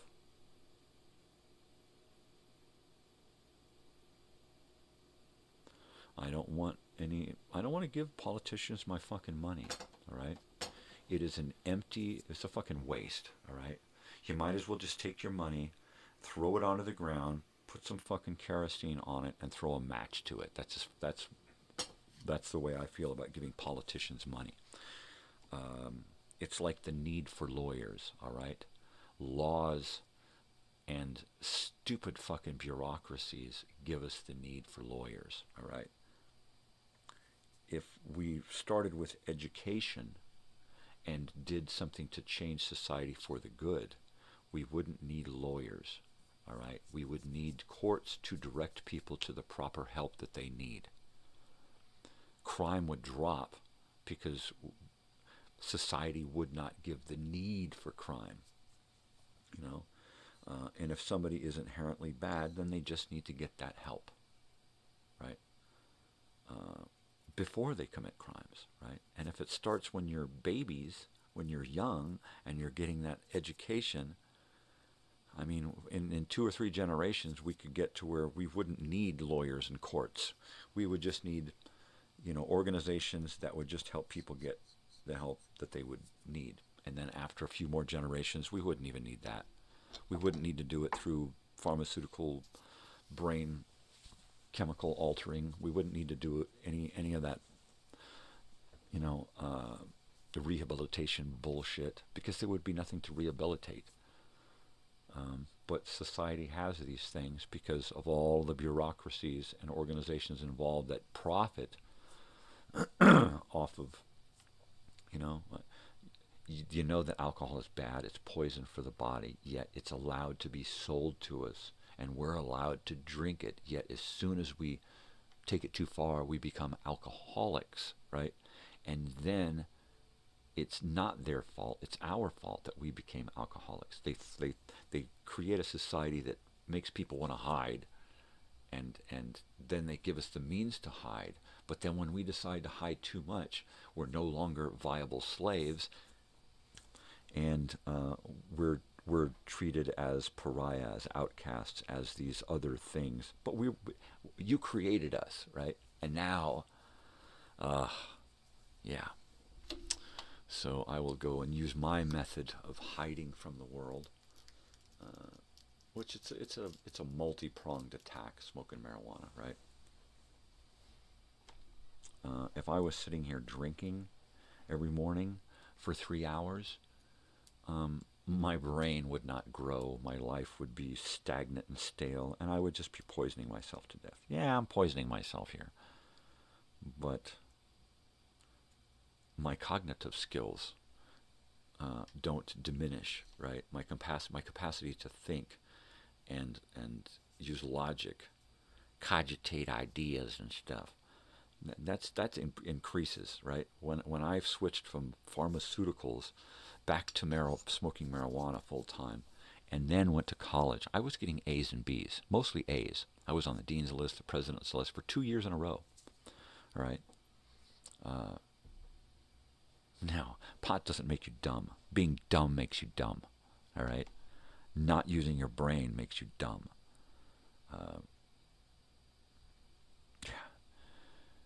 It doesn't make it kills you, but it don't make you dumb. All right. More people should partake in marijuana. I hate to say use because of the word use, makes you think of user and drug addict, and that's not what marijuana is. So I don't use marijuana. I enjoy marijuana. All right? I partake. It's always been a part of my life. Since I was a little kid and my parents had bricks of marijuana stacked floor to ceiling, wall to wall in our house. Because they sold dope, right? Handfuls of marijuana inside of a drawer, a dresser drawer. You know, breaking up the blocks. I remember doing that when I was a little kid. You know, the smell, the taste, the touch, the feel, the sight, the itchiness that it gives your eyes. Yeah, I've been around that my whole life. Bringing it back across the border as a little kid in a motorhome, because families in motorhomes can get it across easier than some dirt bag in a pickup, right?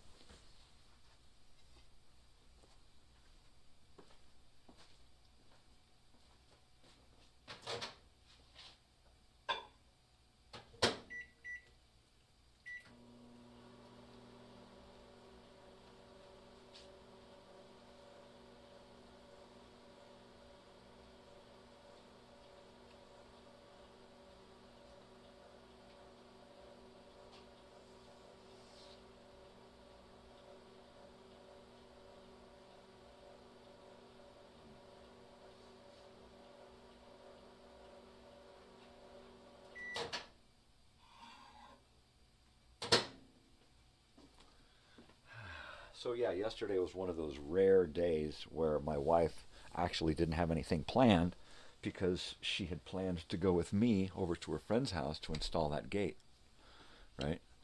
And of course we couldn't get the gate in her car, so we didn't go.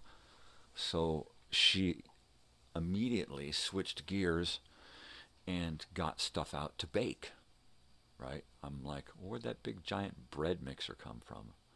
Right, and it's at one of those big, giant mix masters, right? And I'm like, wow, you never break that thing out. Mainly because we don't have a kitchen on the counter space for it. But there it is, and she's like, I'm going to make my pan, mi pan. And I'm like, well, okay. What? She's like, egg and milk, bread or something. I'm like, okay, whatever. You know. Because I'm just thinking like a regular loaf of bread, because she's using yeast and stuff. And I'm thinking, all right, we're going to have fresh bread. And then I get up from my nap, and the house just smells just awesome, right? And it doesn't smell like regular bread. And she had made these little round sweet bread things, Mexican bread, right? Sesame seeds on top. The top was like perfectly browned. They were perfectly round and perfect bolillo shape. I was like, how does she just never do this before, and then all of a sudden knock it out of the park the first time? Because that's who she is, right? Like, she never got married before, and then she married me. First time out, but then I got lucky too. First time out. Never been married. By the time I was 31, I think, is when we got married, right? That's kind of old. At least I felt like I was like, wow, it took me long enough, right? But I was not about to get married early and marry somebody in high school or right out of high school, because a lot of my friends, I could see that they didn't really get along with this person, you know, except for in the sack. And I could see that there were a lot of these guys who were getting married right out of high school or in high school because they had never done it before, and then they did it with this girl, and now they have to have that steady piece of ass for the rest of their life, you know. And it's like they're thinking with that mentality going into a marriage that they're going to have a steady piece of ass, right? Either one of them, I don't know, you know, or she's going to have a steady husband or something, you know. And I don't know back then why girls were getting into marriages at such an early age, as early as 15, having babies and getting married. And it was like, why? You know, is it because they played with dolls? Is it because they had the little baby, you know, Susie Feed Me doll with a bottle hanging out of her mouth and a little stroller, and she was made think that she had to be a mother? I don't know. You know, I just the other day was watching a commercial on TV of 3 little girls with 3 little baby dolls in their arms putting bottles in them. I was like, are we still doing that? Are we still turning little babies into mothers before they're even out of diapers? Are we still doing that?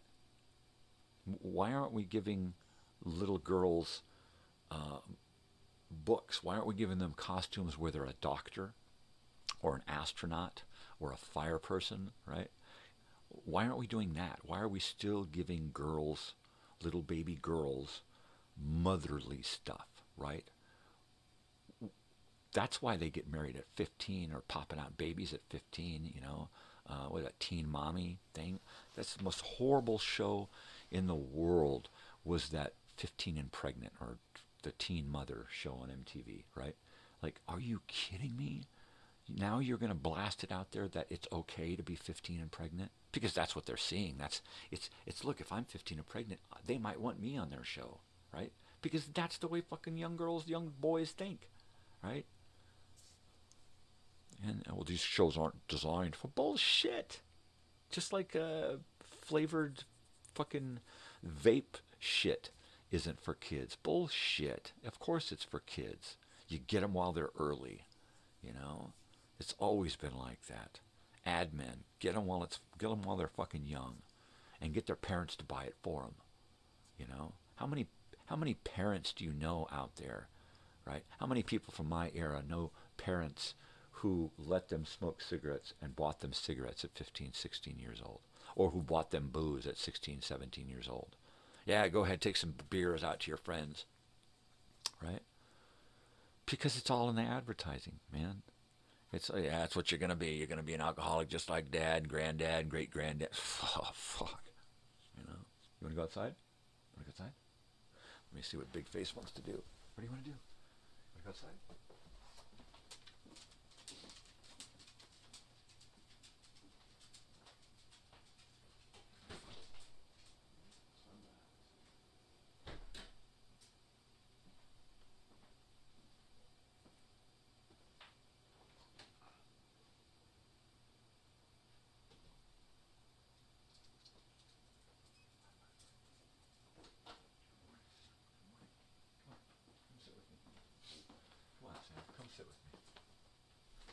Sam.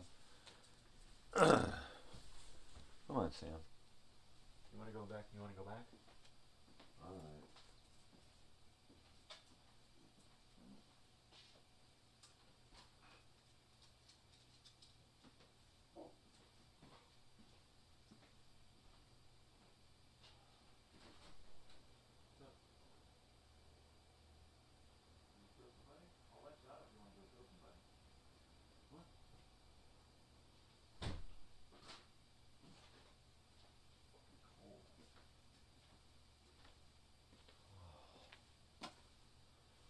Freezing out there. Oh my gosh, it's so much fucking colder. It's going to be a cold winter. We're going to have to get out there and winterize, and I think we're going to have to get on the roof and do a little seal. Keep this place from leaking when it rains. Old mobile homes, man. Ugh. Ugh. Yeah, I mean, my biggest problem in the world is stupidity. And you find stupidity in the most inappropriate places. You find it in schools, in churches, in police stations, in courtrooms, in houses of the people, right? In government, just in business. There's just so much stupidity everywhere. And it's like the anti-logic stupidity, right? It's that people are just thinking so much about their bottom line, how much profit and all that shit, is that everything else just goes out the window. It's like, fuck everything else, man. We're talking big bucks here. And they just start thinking with their wallets, or the ones who think with their fucking groins, right? Men and women alike who just think with their crotches, right? It's just stupidity. That's my biggest issue with the human race. We have the capacity to be so intelligent and to teach each other so much. And we would just nowadays just prefer to be on the fucking phone. I'm just going to sit here and swipe my life away, right? And you see it in science fiction stories, movies and stuff, where the world has just given themselves over to the machine and the computer and the digital world, and they just let their lives wither away. They stop going to work, they stop doing exercise, they stop having babies, they just stop everything and just sit there and turn into a big, steaming mass of fucking shit. And that's it. Hi. And we've pretty much reached that in this country, where, they're either on the phone, or they're fucking each other over. And that's it. That's the human race now. Phone, fucking, or fucking each other over. And nowadays it don't matter who you fuck. You can fuck everybody now. Anybody can fuck anybody. It don't matter. It's like natural, normal, as it would be defined in an encyclopedia. Sex is just completely gone, right? The only way to rebel against the modern world is to not have sex with everyone you come in contact with. Be abstinent, in fact. To not have any tattoos, to not have any piercings, right? To dress the way you want to dress. There's just so many things that, oh man, it just hurts to think about, right? Trash man. Yeah, the world is just such a fucked up fucking thing. It all goes back to stupidity, ignorance. Allowing public schools and public authorities to teach and govern our children, right? So much so that now our children, we're afraid of our children because of what they can do to us, right? All they have to do is call somebody and say, yeah, my parents. And then we're in trouble, right? For no reason other than being a parent. Capital punishment with your own kids? No, that's unheard of now. You're not allowed to spank your own children anymore. And the kids know it. And they know, don't touch me or I'll call the fucking authorities. I'll call Child Protective Services on your ass, Mom. Right? Smartphones. We've made it so easy to become so fucking dumb. Right? They just dumb the world down. Every day it's dumber and dumber and dumber. And we just get dumber. Most days, where do you find people? Most people on their phones looking at a video going, look at this video. That's most people nowadays. It don't matter where you're at work, at home, at the store. Everywhere you go, you see some fucking foolberry going, duh, look at this fucking video. Look at this moron. And they should be looking in the mirror. Because you don't have to look any further anymore than the mirror to find a fucking moron on a screen. That's it. Right there. Take your eyes off of the phone and look at yourself in the mirror. All right? And see what you've become. I gotta let that dog in.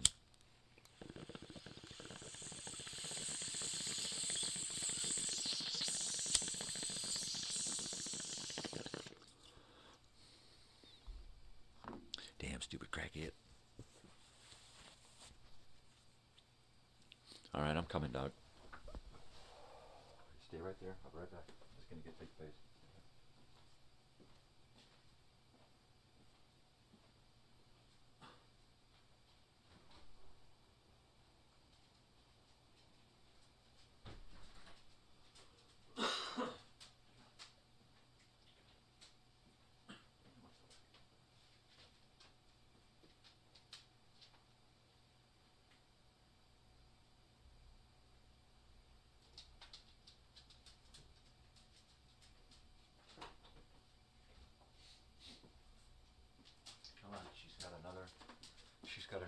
15 minutes to sleep. And then we got to wake her up. We're going to let Mama sleep another 15 minutes. Hi, Sam. How are you, my little baby boy? My little baby boy. You want to... Let me get you my flannel. Let me get you my flannel.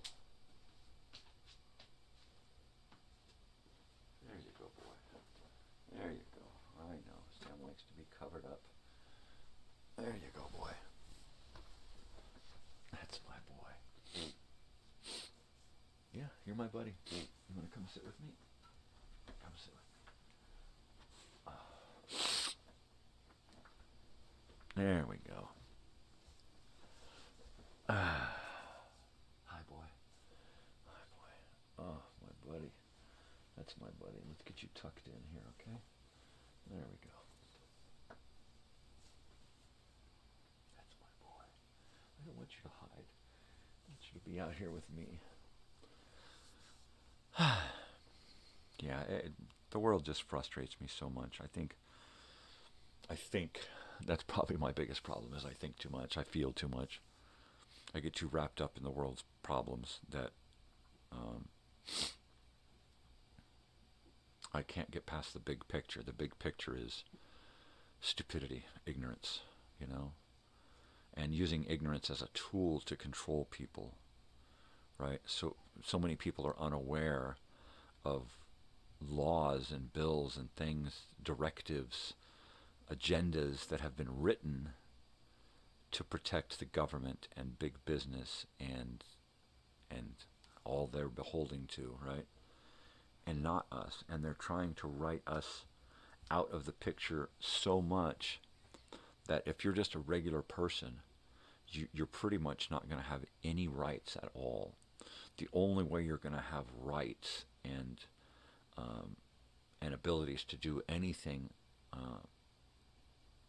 of any consequence is you're going to have to be in the mix. You're going to have to be a first responder. You're going to have to be in the service. You'll have to be in government. You'll have to be in part of these things in order to have access to any of the good that they provide. Because the average citizen will be in government housing. They'll be getting government food. They'll be doing a government job. Or they'll be going to some kind of government program to educate them for a job. And it's all coming to that. You know, why do you think this Proposition 33 is such a big deal here in California? Because this is the proving grounds for a lot of that shit. And we're going to get it first. They're going to start with the rent control thing. And basically that's just another part of Agenda 21. I tried to explain that to my daughter, and she just goes, "Oh, Dad, you're such a kook." Right? I've read the documents. I've seen these things. I've seen the lists, the plans. Right? You can't tell me that it don't exist. I've seen it. I think I had a copy. I think I have a copy printed out somewhere. Basically, the plan is to get people out of rural areas, out of the natural areas, the places with all of the elements and materials that they want to sell back to us, right? If we can farm and fish and hunt, then we don't need the government to feed us and take care of us. We can do it ourselves. So therefore, they're getting us out of those areas, taking those rights away from us, and putting us down into areas where they can get the food to us easy, and they can get us rallied together easier, and they know where we are. And we can't take care of ourselves in the cities with no place to grow food, no place to hunt, no place to do all these things. You can't hunt and gather if there's nothing to... Homeless hunt and gather all the time. So it's kind of come down to that. And it's going to come down to even worse. And making it harder for people to live out in areas like Paradise, California. They just burn you out. They'll just burn you out and make it harder for you to go back. You know, well, we can't have you out there anymore because it's too scary. We can't do this anymore because we're doing it for you, because you're children. We have to take care of you. So we're doing this so that to take care of you. You can't live out there anymore because you might get hurt, right? And boy, these floods and stuff wiping out entire towns out in the middle of nowhere, that's a boon for Agenda 21. Now they'll be like, you see, you can't be out there anymore. Fewer and fewer people are going to want to live out there now because they're too afraid. And they're too afraid because FEMA is not going to rally together to take care of them. How many times have you heard the word FEMA during any of this last hurricane storm bullshit? Now, I haven't heard it once. You know, I haven't heard the word FEMA once during all of this. You know, not on the news, not in social media. You know, who the fuck are they? They're doing this on purpose. If they can't be in these areas and get help from us, they're not going to be in those areas anymore. That's the whole plan, Stan. They make it so that we have to be taken care of by these fools. And it's coming. It's coming. It's just a couple of generations away. And we've, over the last 23 years, we've been raising a couple of generations of kids to know full well nothing about what's going on in Washington and those government organizations and those bureaucracies that just feed themselves. We give them our tax dollars and they just feed themselves with it, you know, and they dribble a little out here and there. You know, they're taking in quadrillions and they're putting out millions and billions, right? Because they got to feed the machine, and they are the machine. And it's sad. It's sad that so many people just let it happen. I'll just vote. I'm going to vote, and everything will be all right. As long as I vote, everything is good. It's like, do you know what you're voting for? I'm voting. Isn't that what matters? Is that I'm voting? Yeah, but do you know who you're voting for? Why you're voting for them? You know these propositions and bills, and you know why you're voting for that? Well, I'm just kind of going to ricky-ticky-tavi on down the line. It's like, okay, do you read this shit? Do you know what it means? You know, are you just going to believe your party members? Your party says to vote that way, so that's what you're going to do. You know, why do you even belong to a party? Party fucking bullshit is so outdated. It should be about the people, not a party. You know, you got all this money and influence backing one fucking jackknife because they know they can control him. They know that they're going to be able to sway him this way or that way. Or, at the very least, they know that at least it'll, you know, he may be an idiot, but at least he'll proliferate the party. More people to join the party, you know. Ugh. The party, it ain't no fucking party. It's like an anti-party. It's a bunch of fucking goons getting together going, we're better. For the love of Pete.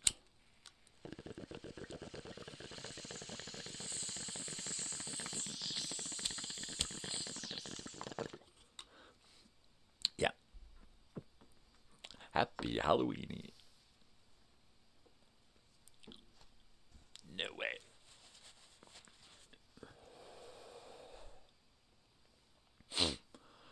I played just a little bit of Minecraft yesterday, maybe an hour and a half. I just working on my little new village, trying to surround it with wall to ensure the longevity of my villagers. So I think the next time in, I'm going to secure. I've been trying to build a staircase up to 2 buildings up on a mountain, and then there's a big douche drop off, and then the rest of the village. So I've got half of the village encircled in wall, and then I wanted to build a staircase that was enclosed to kind of enclose, kind of in a weird shape, this entire village from top to bottom. So I'll probably be working on that over the weekend so that Monday I can kind of get into it and do some exploring in that mine. But I want to protect that village first, mainly because there's so many holes for the mobs to come out of. There's so many dark places in this cherry forest. And there's the mob hut.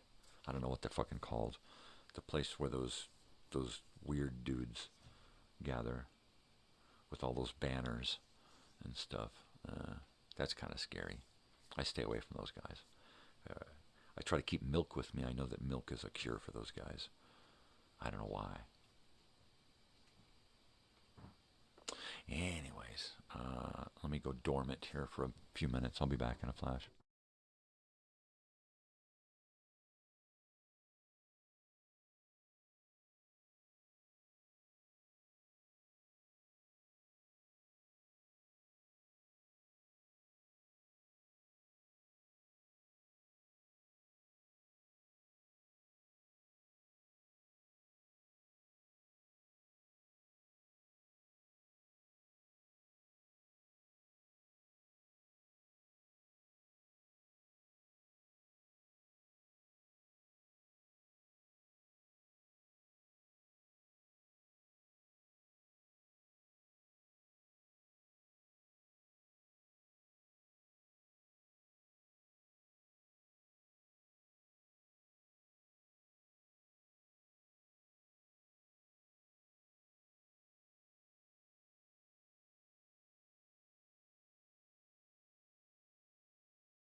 I gotta heat up my coffee, man.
Oh, there's the alarm.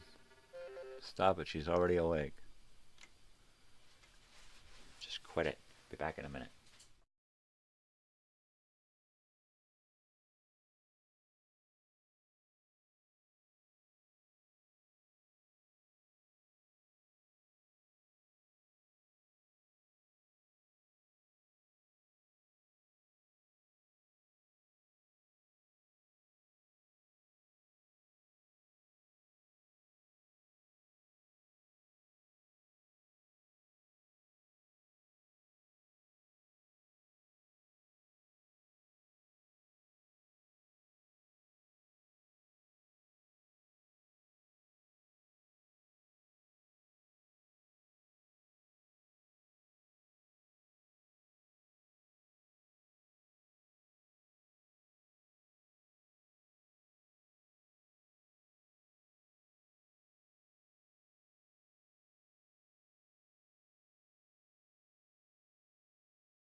Ladies and gentlemen, I'm back.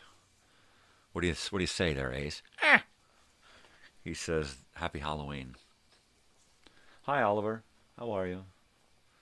Wife is awake, dogs are awake, and that is it. One dog still in bed with one human. So, and then of course the population is going to decrease by one human and a few, and my wife takes off, and then I'm back to talking to myself and the dogs. Of course, the dogs think I'm talking to them, so it's okay. Right, Sam? Sam wants whatever Mom is eating because she's got good taste, and they know it. And he's like, give me that. And of course, that's why Oliver woke up and came in here to get that grimace on his face, like, man, you ain't giving me nothing, and it's bumming me out. Hi, Oliver. Hi. I have coffee. That's all I have.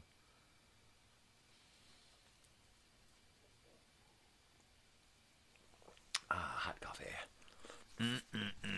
Hot. Hot coffee. Hot coffee. Boy.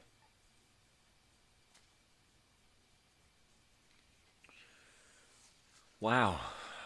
I've just been tearing it up this morning. I think I've chewed on everything from tweakers to politicians and everybody in between. Well, you start talking about ignorant people, and you're talking about a lot of people, right? I ain't the smartest guy in the world, but I ain't fucking an ignorant yutz like most of these people I see out there. And you can have schooling and still be a perfect fucking idiot. I mean, nobody's perfect, but there's a lot of perfect idiots out there. Yeah, and the fact that we pay most of these perfect fucking idiots to do jobs that us smart guys should be doing, right? But they don't want smart guys doing these jobs that require intelligence. Because if they were doing the jobs, they would not be easily manipulated and controlled by those authority figures who are really in charge, who really run the show. That's why if you're going to vote, be an informed voter, right? Be an educated voter. Learn what you're voting for. Don't just go in there and start ticking off these boxes because it looks like a cute pattern. This ain't grammar school, and you ain't taking a little multiple choice test. It's important stuff, and people just fucking, willy-nilly it like, I better get this done. Take the time and do it right, read the shit.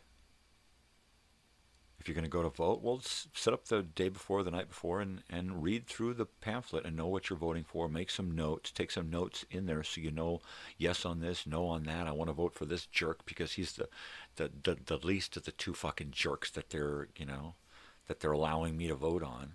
Which is the real bummer, is that if you don't want this asshole to be in charge, you got to vote for this asshole. And that's where the real bummer is that you're not really given a good choice. You're just given the less of the two evils. That's your choice. And the fact that it's always been like that is got to be the most miserable part of government and politics and voting, right? And why do you think so many people just don't vote? Because they're not given something worth voting for, right? And the old saying, and who was it that said that? Fucking comedian. He said that, well, I don't vote because you can't come to me and complain about the state of things because I didn't make that decision. It wasn't me who decided to do this, and that is it's a fair argument, but it don't work. You got to get involved. You got to do something. Even if you're standing out on the street corner with a sign that's making people think, hold up a sign that says, hey, what are you going to be voting for? Do you know what you're voting for? Did you read the books? Do you believe the stuff in the books? Do you believe what the politicians are saying about each other? Do you read between the lines, right? Usually not. Usually you get people out there who are in a hurry and they just want to vote for what they've been programmed to vote for. Well, my favorite actor said I should vote this way. This cute-looking politician wants me to vote this way. My party wants me to vote this way.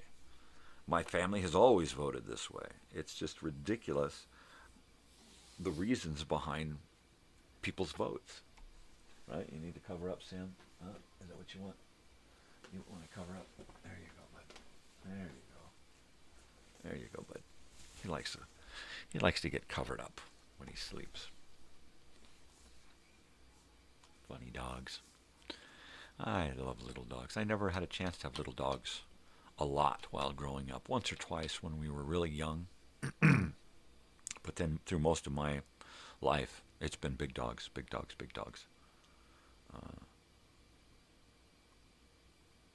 Little dogs are fucking awesome. They are the fucking bee's knees. They're the shit. I'm gonna be a little dog guy for the rest of my life. We'll have big dogs too. I wish we could have a cat. You know. I know one of my dogs, 3 of my dogs, I could get to deal with a cat. I think. You know, Sam, he's in charge. I think if we got him a kitten, he could raise it. The girls, they've been around cats before. They could deal with it. They'd be like, yeah, no problem. We like cats. Now Oliver, he's one that would, it would be hard at first, but I think after a while, he would probably be best friends with the cat because it's just the way he is, you know. And cats like to spend time alone, and so he's probably more cat-like than the other dogs. So they'd probably get along pretty good after a while, but I think it would be hard at first for him to get to know a cat and what the hell is a cat and why is it in our home and why can't we kill it and that kind of a thing. It would take a little while. But the other dogs, I think, would deal with it real well, you know. And if I would have to spend 2 or 3 days with me and one of the dogs just constantly hanging out together and learning that this is a family member now, right? And I've had to do that before, and it works. And you can teach a dog who's been a cat killer, you can teach that dog to love cats, or at least a cat. It's possible. So, yeah. All right, we're going in. I'm going in. Cover me.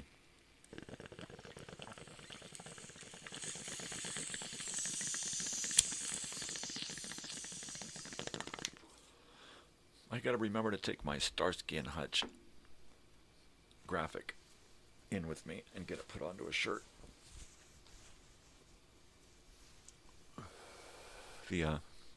I talked to the shirt lady, the one who's in charge of my account, and she's ill. She's sick. So they're waiting on the screens, the 2 screens for my one t-shirt. It's a 2-color shirt. We're not going to do too many 2-color shirts, but this is a vintage reproduction, so I have to do it the way that it was done. But she's not feeling well, so I'm like, oh, boy, do I know how that goes. I said, just take care of yourself first. You know, we've waited long enough. We've waited this long. We can wait longer. I'm anxious to get shirts in the mail, but not at the expense of somebody's health. So I'm just going to keep busy doing what I do. Once that van is drivable again, you know, I might be able to think about getting into another project around the house, and that'd be great because that would not just keep me busy, but it would be constructive and it would help the house, you know, inside or out.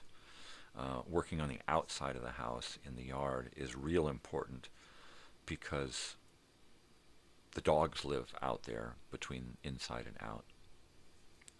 So making it really dog friendly and making it human friendly, so we'll want to spend more time out there. That's a big thing. So some kind of outside project, and inside I want a new kitchen. Be great if we could eventually build a new kitchen in here and everybody be able to stand at their own counter and prep food for a dinner, right? It's like we squeeze one person in there, and it's even that you feel crowded. One person standing in this kitchen, you feel crowded. It's a mobile home, but the kitchen, I swear, it feels like an RV kitchen. It's just so tight, right? That's what it is. What are you going to do, huh? What are you going to do?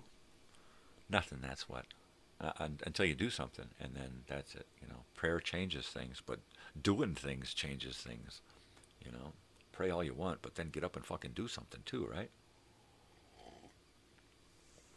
Oh, man. I'm telling you. A little bit of both doesn't hurt. But mainly a whole lot of doing. You know? A whole lot of doing. That's what gets shit fucking done. That's what built America. That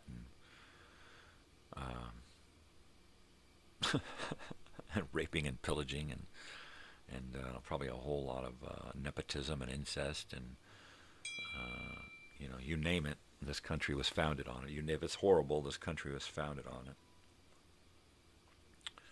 Look at that.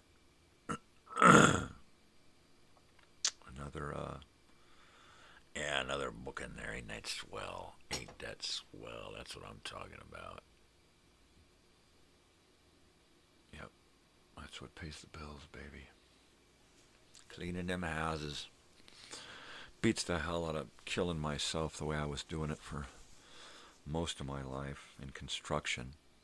That's a hard life, you know. I should have started early and got into... I should have become a contractor early and got into designing houses myself, because that's where I think I really would have had fun, is not just building the houses or doing parts of building the houses, but designing the houses, you know. That's probably why I get so much out of playing games like The Sims and Minecraft and that stuff, because I get to build, you know. When I built that gate the other day, I finished it and looked at it and went, wow. I made that. What else could I make? Give me some more. Give me some. Give me stuff and I'll make something. So yeah, I need to. Summer's over. The heat's done. Too much sun. I'm ready to start doing something, right? I was pretty much dead all summer long because I don't do summer anymore. Too much sun, too much daytime. I guess that's where my daughter and I are really alike, because we get so much more done at night, you know. If I got to work, I'd prefer to do it during the day. If I'm going to do creative stuff, if I'm going to do stuff for me, oh man, nighttime is the right time. Telling you. Yep. Yuppers. That's what I'm saying. I think Halloween. I think the very first thing I'm going to do after I get off of here at 8 is finish my Halloween stuff and get it uploaded onto hard drive number A, so that I have it on that computer over there for this evening. Basically, I got to put together the War of the Worlds video, because I think I'm going to do a video for it. I don't know what yet. I'm not sure exactly what. A nice image, a little bit of movement on the screen, and a good graphic. That's probably enough, right? It's just an audio. It's just a radio show. So I don't want to put a whole lot on the screen that's going to distract you from the listening. So, no weird moving images, just a little bit of movement, some glitching and static or something, right? But I don't want to throw up a bunch of images of War of the Worlds and the movie and the aliens and all that. That's going to be too, you're going to get too wrapped up in that and not enjoy the show. I think a picture of Orson Welles on the radio doing that, or just a radio, or just a spooky night image, something.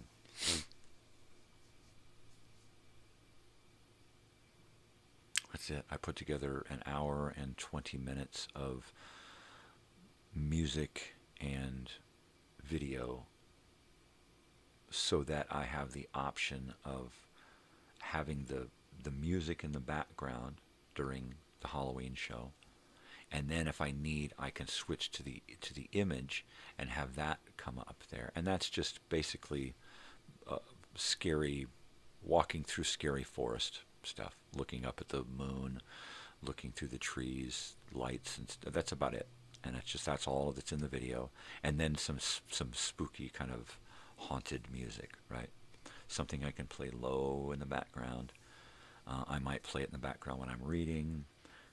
More than likely, I'll probably just come to the decision to just have silence in the background while I'm reading. Unless there's stuff going on in the house, then I'll, put on a little ambiance music.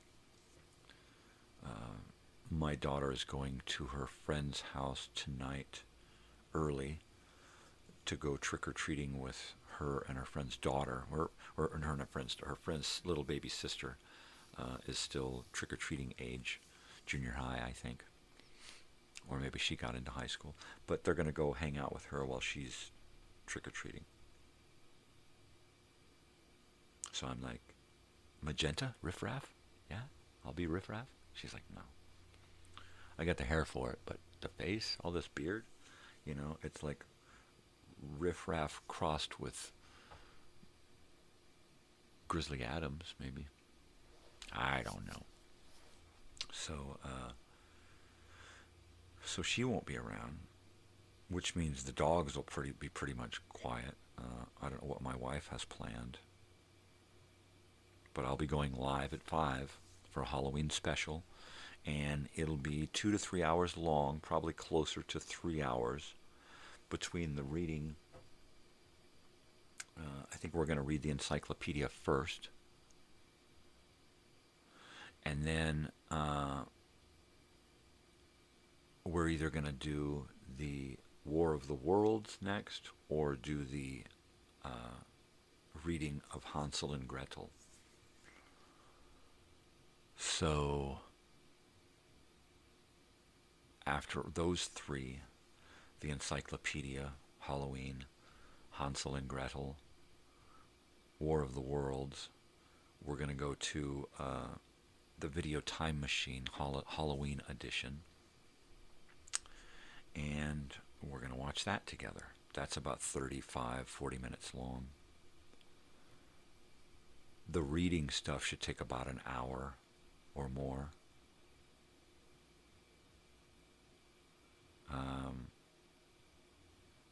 War of the Worlds is almost an hour long. So there you go. That's about 3 hours.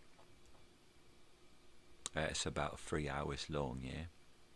So I'm going to dig up a candle and put a table here in front of my chair and stretch this microphone out. I'm going to try and dig up that other microphone, really, because if I could double mic this thing, it'd work a whole lot better. And I think I'll do a little table with a candle and a book. Dim the lights. Hopefully we'll get a trick-or-treater during this, and the dogs will freak out, and I'll go to the door and give kids some candy. And then at 8 o'clock, a Grateful Dead video premieres. So there you go. So we got a lot of stuff going on. A lot of stuff going on today. We heard this morning, Martian Sam, which kind of paid tribute to the Dodgers. And then we're going to listen to a radio show, The Last X-1, The Iron Chancellor from 1973. We're going to listen to that at 8 o'clock. And then at noon, we're going to listen to another Night Beat. At 2, we've got How to Build a Haunted House by Wizard Works, Mr. Wizard. We're going to do at 4 o'clock, we're going to do Lenny's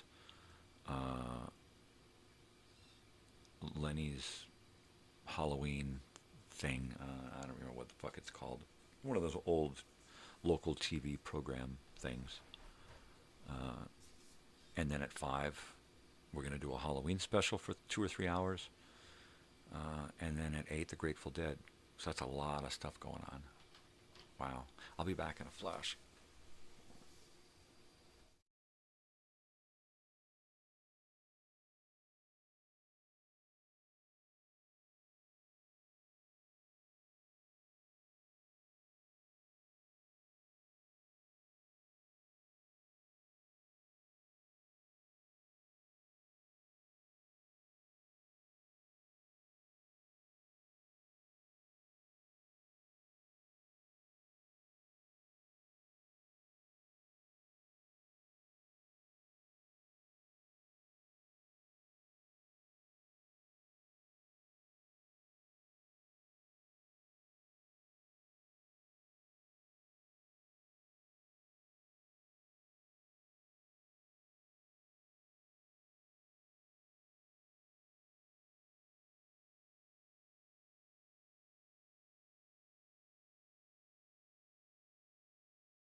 Yeah.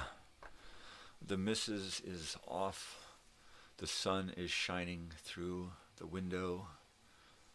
The sun has changed again, so now it's going to be coming through the window a lot more during the show if I allow it, and I probably will allow it because I won't be doing this show for very much longer until I go on hiatus or loatus or whatever. That's a dad pun. Yeah. So I'm back, wrapped up in my Mexican blanket here, ready for some bong hits.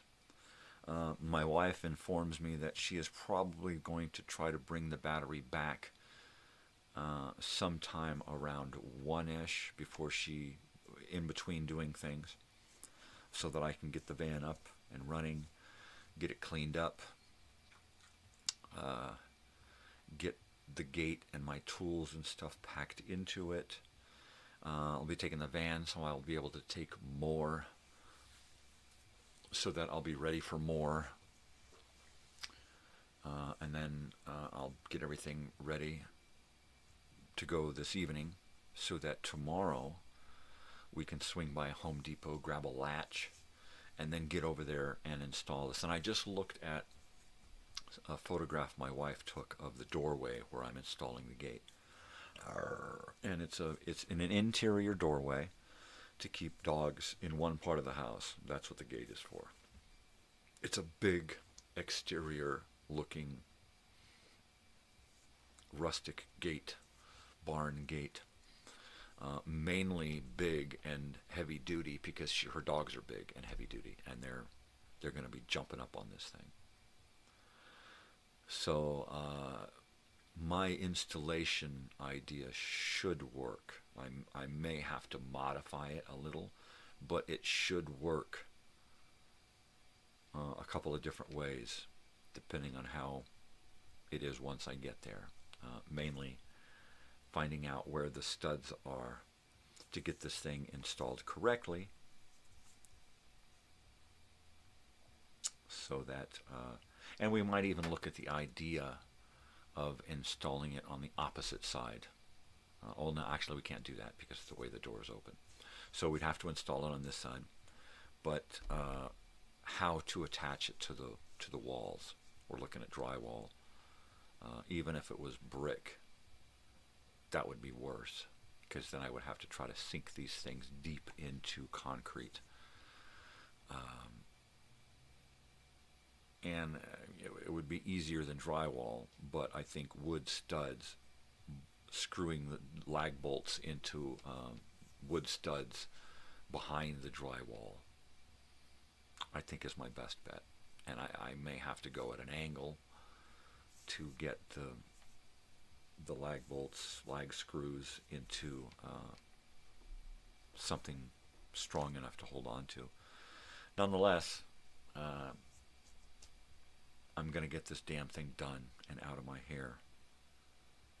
While I've only had to spend a few hours building it and probably an hour or two installing it, it's taken me weeks to get from the going over, getting measurements and planning it stage to the buying of the materials and then building it.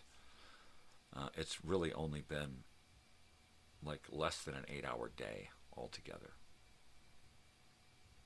with tomorrow's work included. So it's not really a big deal. Physically, I'm probably charging about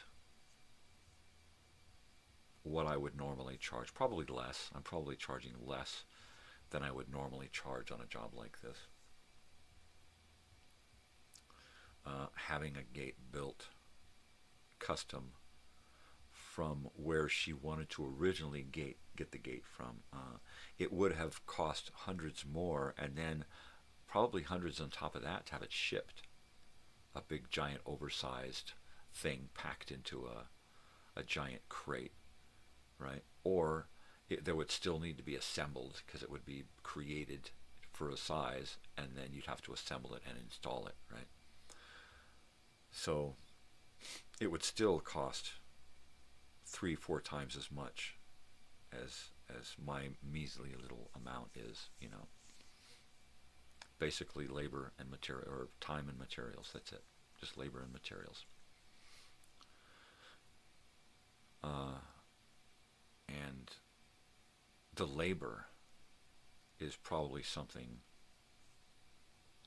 that I could probably charge more for. But, you know, I went into this knowing that I was just doing someone a favor, and I wasn't really going to do an estimate and all of that. I'm going to say, you know, it's going to cost about this much.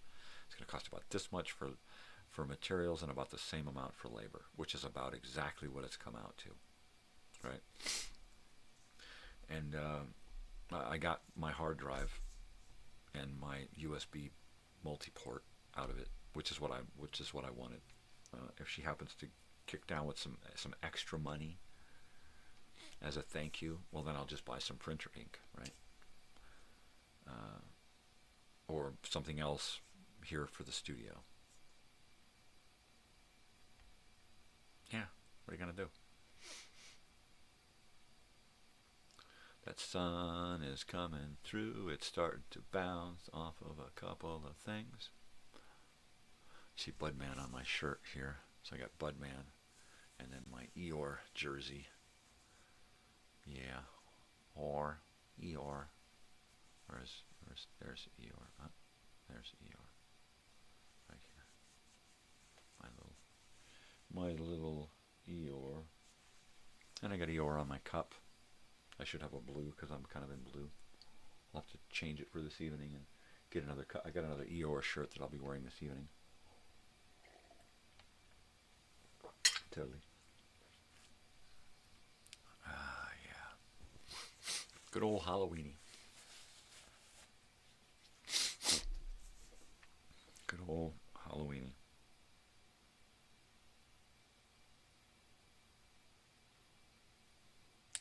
Yep, leaving my girls and then them having to fend this world off themselves is probably my biggest woe. And leaving this world is leaving them alone to deal with it. That's the only, you know, I created this family, you know, it was my idea from the start, you know, everything along the way was, you know, my inception. And it's kind of a bummer to be taken out early before there's enough of it finished. What are you going to do, you know? What are you going to do? If you're watching this then, well, I'm sorry that I'm not there. I wish I could be there. Not just for me, because I'm missing so much, but for you. I wish I was there for you. For whatever you need me to do, or just to have someone to talk to. You know, I wish I were there for you now. And that message goes to then.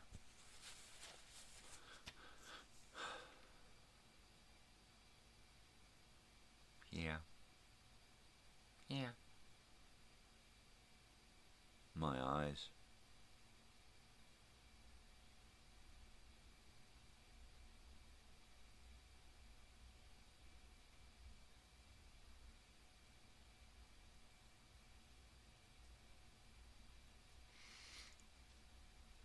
Where does it go first?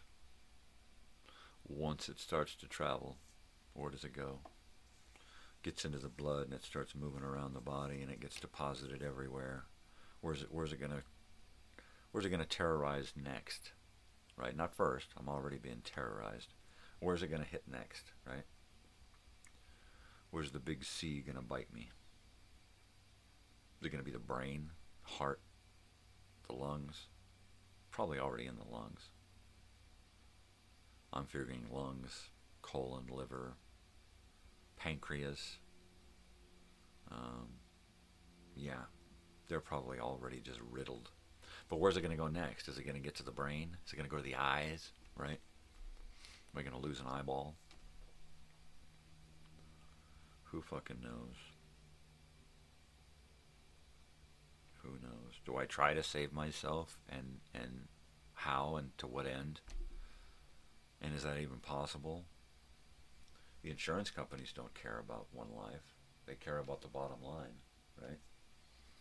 It's easier to just to say, no, we can't help you, because our bureaucracy says that we're not allowed to help you because, first of all, you don't make enough money. Second of all, you're of a demographic that just we don't care about, you know. And third, you're not worth it. You're not worth the time and the trouble to us to spend that kind of money on you. Here, there's no money to be made off of somebody who's, you know, who requires that much money to be saved. Why spend the money on somebody? Well, it all comes down to money, right?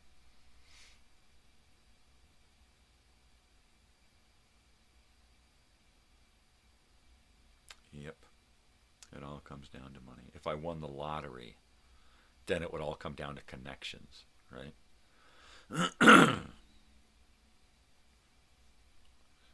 And finding, you'd still have to find doctors that are worth a piss, right? Because most doctors, all they want to do is prescribe.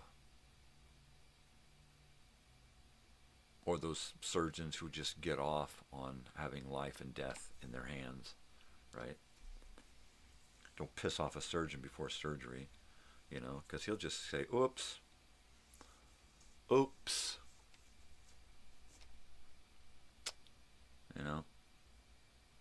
That's why you don't piss off a judge, because he'll just decide, you know what, fuck you, life. And they can do that because they have that power in their hands, you know. Like attorneys have that power to bleed you fucking dry. Oh, what a fucked up world.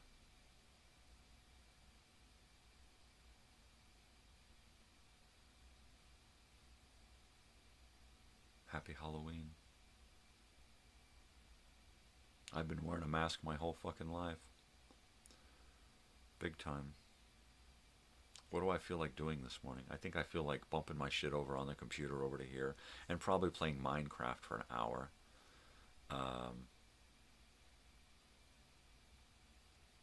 And then probably take a nap early until my wife comes back with the battery so I can get up and deal with that. Get it into the... But yeah, I got to have rest before this Halloween show, and that's going to be at 5. And it's usually kind of live stuff is right around dinner time. The only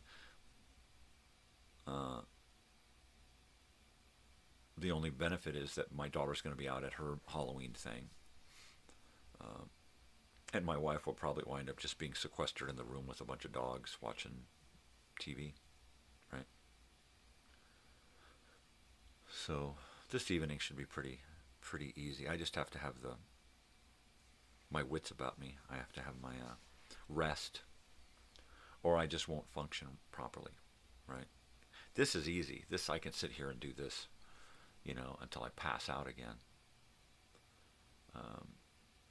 But to read and be intelligible, you know, yeah, that's going to take some doing. So, yeah, 7:30 now. I figure 8 o'clock. I'm going to bump my stuff over on the computer. I may have to create that War of the Worlds video. That should be pretty basic. I just need to come up with an image. Put some graphics over it. Put the video together with the audio, the graphics with the audio, save it. And that's pretty much it. I think I've done War of the Worlds before. I've got it on LP, and I think we listened to it a couple times in the morning. The end of the first or second season. Yeah. But I'm not going to be going out until tomorrow to work on this gate. So I just need to get stuff in the van. and have my tools ready, have everything that I need for just about any eventuality. All my batteries charged and ready to go. Have my drills and drill bits and all of my power tools and stuff ready. That's important. The saws and whatnots, vacuum, and figure out how to do this so that that gate isn't going anywhere once it's up there. Totally.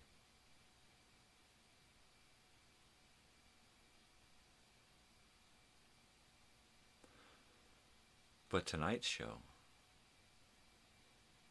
God, that's going to be fun. I just need rest. I think I think if I do some Minecrafting this morning after breakfast and after working on the computer, it'll help me to get to where I'll feel like taking a nap.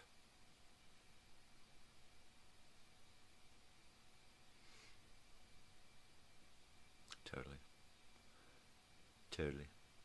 I don't want to get started with the whole van thing until I know I'm going to have the battery. Otherwise, I'll just throw myself into depression thinking about it.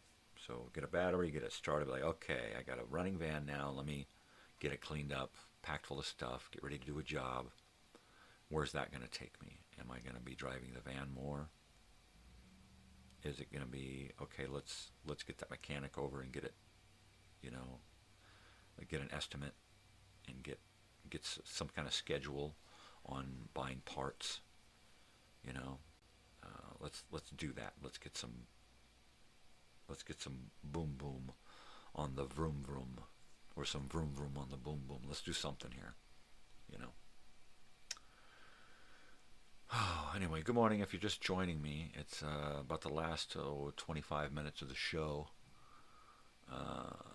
The wife has gone off. She's going to bring me back a battery for my van. The kid's still sleeping, so I'm probably going to steal her Switch and Minecraft for an hour or so this morning, and finish up my Halloween show stuff, and then take a nap. And then get up before the show and put the battery in the van, get it working, and then try to get a couple of things accomplished before showtime. Mainly tomorrow I'll be going out and getting the rest of the stuff in the van and going to Home Depot and then going to install that gate. So I think today my main concern should just be the Halloween show, getting a new battery in the van, and working a little in Minecraft, because I think I need some Minecraft therapy. Yeah, that's nice. I'm going to heat that up really hot so I can enjoy it.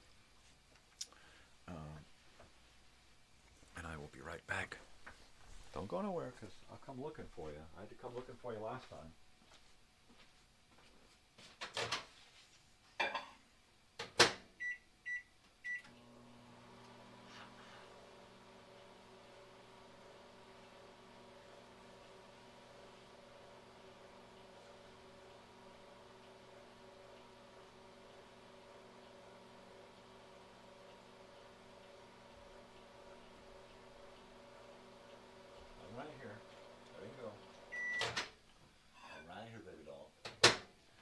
Bed if you want. You can go into bed. If you want to go to bed, go ahead. This chair is full of a dog. And that's all there is to that. That's all there is to that. So,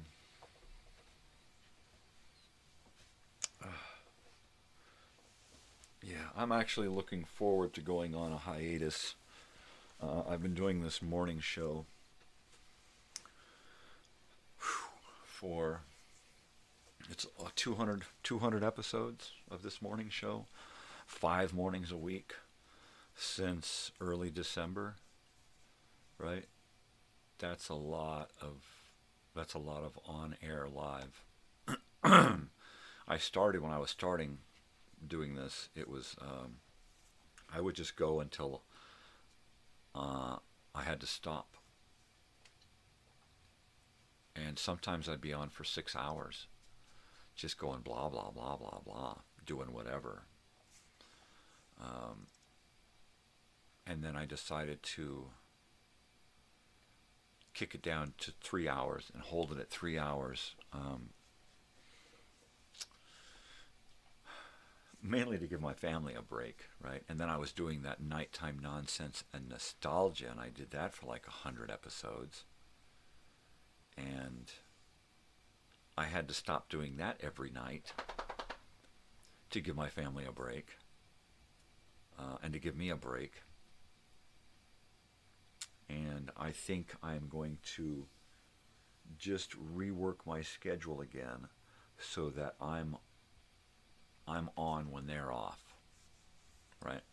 And when they're on, I'm off and I'm on with them, right? For the most part, that's the way it's working now.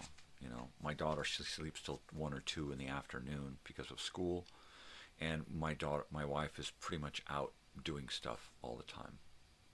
So most of the time I am left to my own devices. But I need to find more routine in my life, and I need to find some new direction with this channel. You know, I need to find a new programming, some new shows, some new creativity, some new blood, some new juice. Oh, that is hot. Makes me want a bong hit. All right, let's get this off of here. Whew. I feel the cold on my shoulders. Where's that sun? That sun on my back. Man. That's what I miss about having taken out all of my windows in here. I had 3 more windows in here, and I covered them up so that I could have wall space. With all of these windows, I had no wall space to hang stuff, right? Behind my cork board over there. My all those pictures over there. Behind all of that, there's a window there. Behind these pictures here, there's a window here. Behind this radio, there is a window here, right? And I'm like, fuck this, man. I want to be able to hang some shit up. I'm like, I got 2 pictures on the wall and my wall's full. It's like, fuck. Too much sun coming in through these damn windows anyway in the summer. My dogs would constantly be racing to the windows and trying to jump through the windows at whatever was going on outside. So it wasn't a great loss to lose a bunch of these windows and then block the other windows so the dogs can get up there. Of course, they hate not being able to go to the windows and bark. I don't mind it so much. It was kind of annoying, right? All right, let's see. We are going to bong hit up big time in this last few minutes of the show because I need to keep my pain level way down today. And I need to try to get a little sleepy early.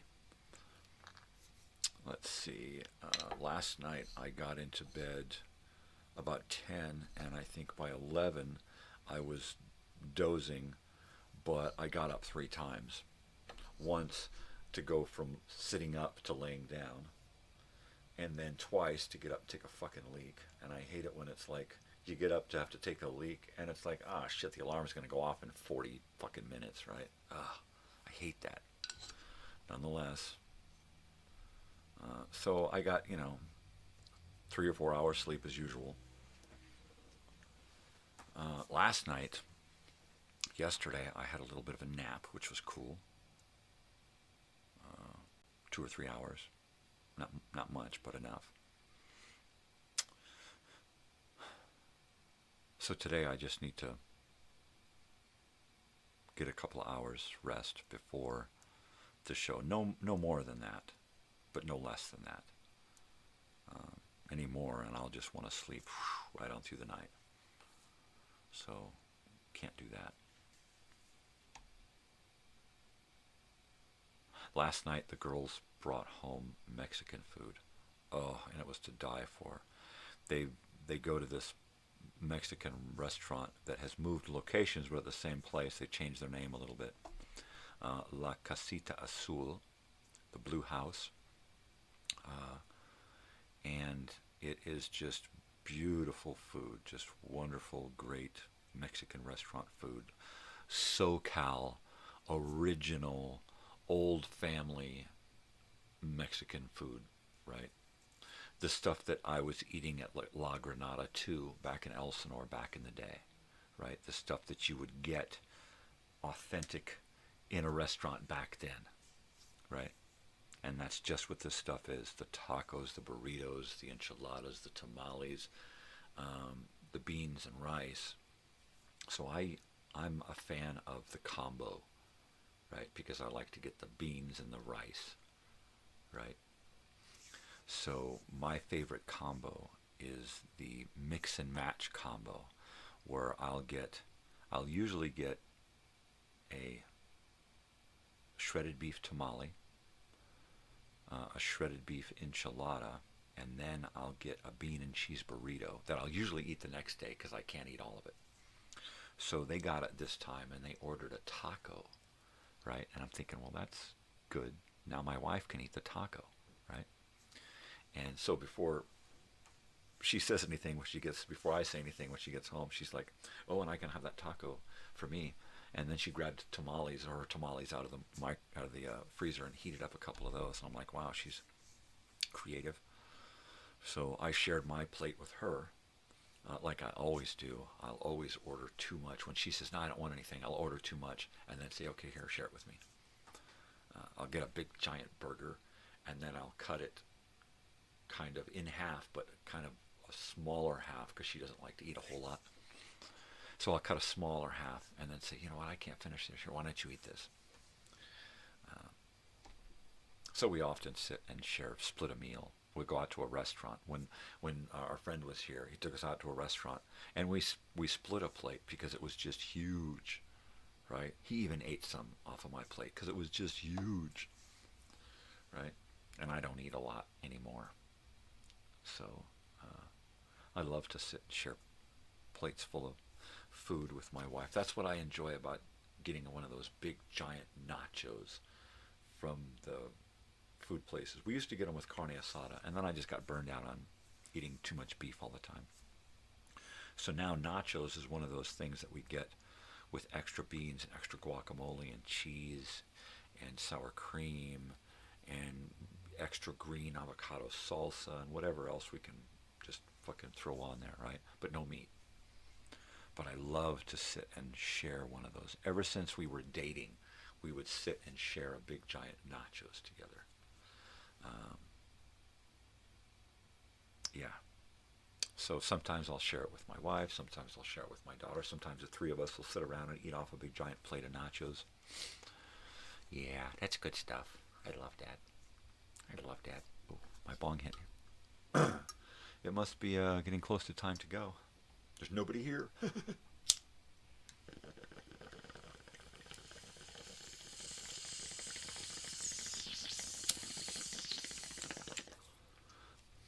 Let's see, my daughter has I think she's got a phone appointment today with a counselor to talk about classes.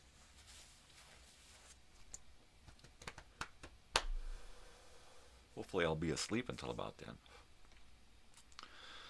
If I can do what I need to do in the next couple of hours, or do what I want to do in the next couple of hours, I can get back in bed by noon, right? Get in there by 10, as early as 10, but at least be asleep by noon and be up by 2 and just try to get a couple hours And that saves me so much. And then I'll go out real quick, do a couple of things outside with the van and tools and stuff, and then take a shower and do my show. Yeah, put my costume on. Here's my costume. I'm in costume. That's my costume. My Eeyore ears. There we go. Ta-da! Oh bother.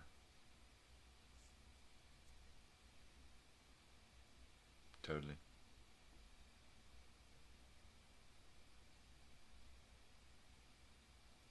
Yeah. There you go.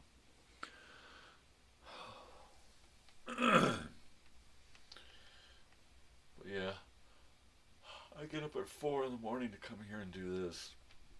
And it's a long drive from home to the studio. It's about 10 feet. All right, 12 feet. It's a far commute. But the getting up early after having only a couple of hours sleep and having just got into good REM sleep, right? That's it, man. By 8 o'clock, 10 o'clock, I'm wiped out, just destroyed. Oh man, looking for a rest. So yeah, I'm gonna get it. I don't know what I'm gonna eat this morning. I'm probably gonna have a piece of Danish, and maybe that will last me until I take a nap. And then I won't eat anything till lunch. Get up and have some late lunch, early supper. I don't know what. My wife pulled a roast out of the freezer. I'm like, so what are we going to make? She's like, tacos. And I'm like, no tacos. We just had I just had like every kind of Mexican food you could think of last night, right? Plus the quesadillas and the burritos and the tacos the nights before that. It's like, now if we're going to have a roast, let's roast it in the oven, and then let's add some potatoes and carrots, and then when it's done, I'll pull the meat out, slice it up, make gravy, and put it back in with that, and we'll do a big Yankee pot roast type thing. Let's do that, right? We haven't had that in a while. And then whatever meat is left over, we can chop up and put into tacos or hash or something. Roast beef hash is something I love to make. That is good stuff right there. Or anything. Shredded barbecue beef sandwiches. You can do just about anything with leftover roast beef that's just fallen apart. Oh yeah, and doing stuff with it that liquefies it, rejuices it up, right? Because roast beef can dry out. So if you put it into gravy and cook it longer, cook it again, recook it, chop it up and put it in broth and simmer it a little bit, and then make some tacos out of it or something. Barbecue sauce, juice it up, put it on some buns. Yeah. My thing is I've been eating crap food most of my life, and I'm tired of eating crap food. I want the last foods that I eat to be good foods.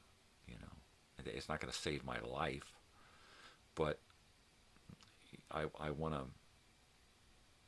to eat new stuff. I don't want to eat the same old crap. I want to eat good stuff, good and new, different. I've been eating the same crap my whole life.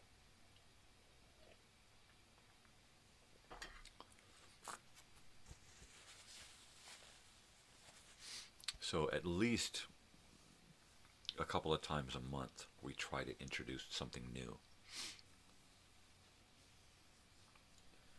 Most of the month, I just have to settle for what's in the house that everybody else is eating, because I don't know what I want to eat from day to day, week to week.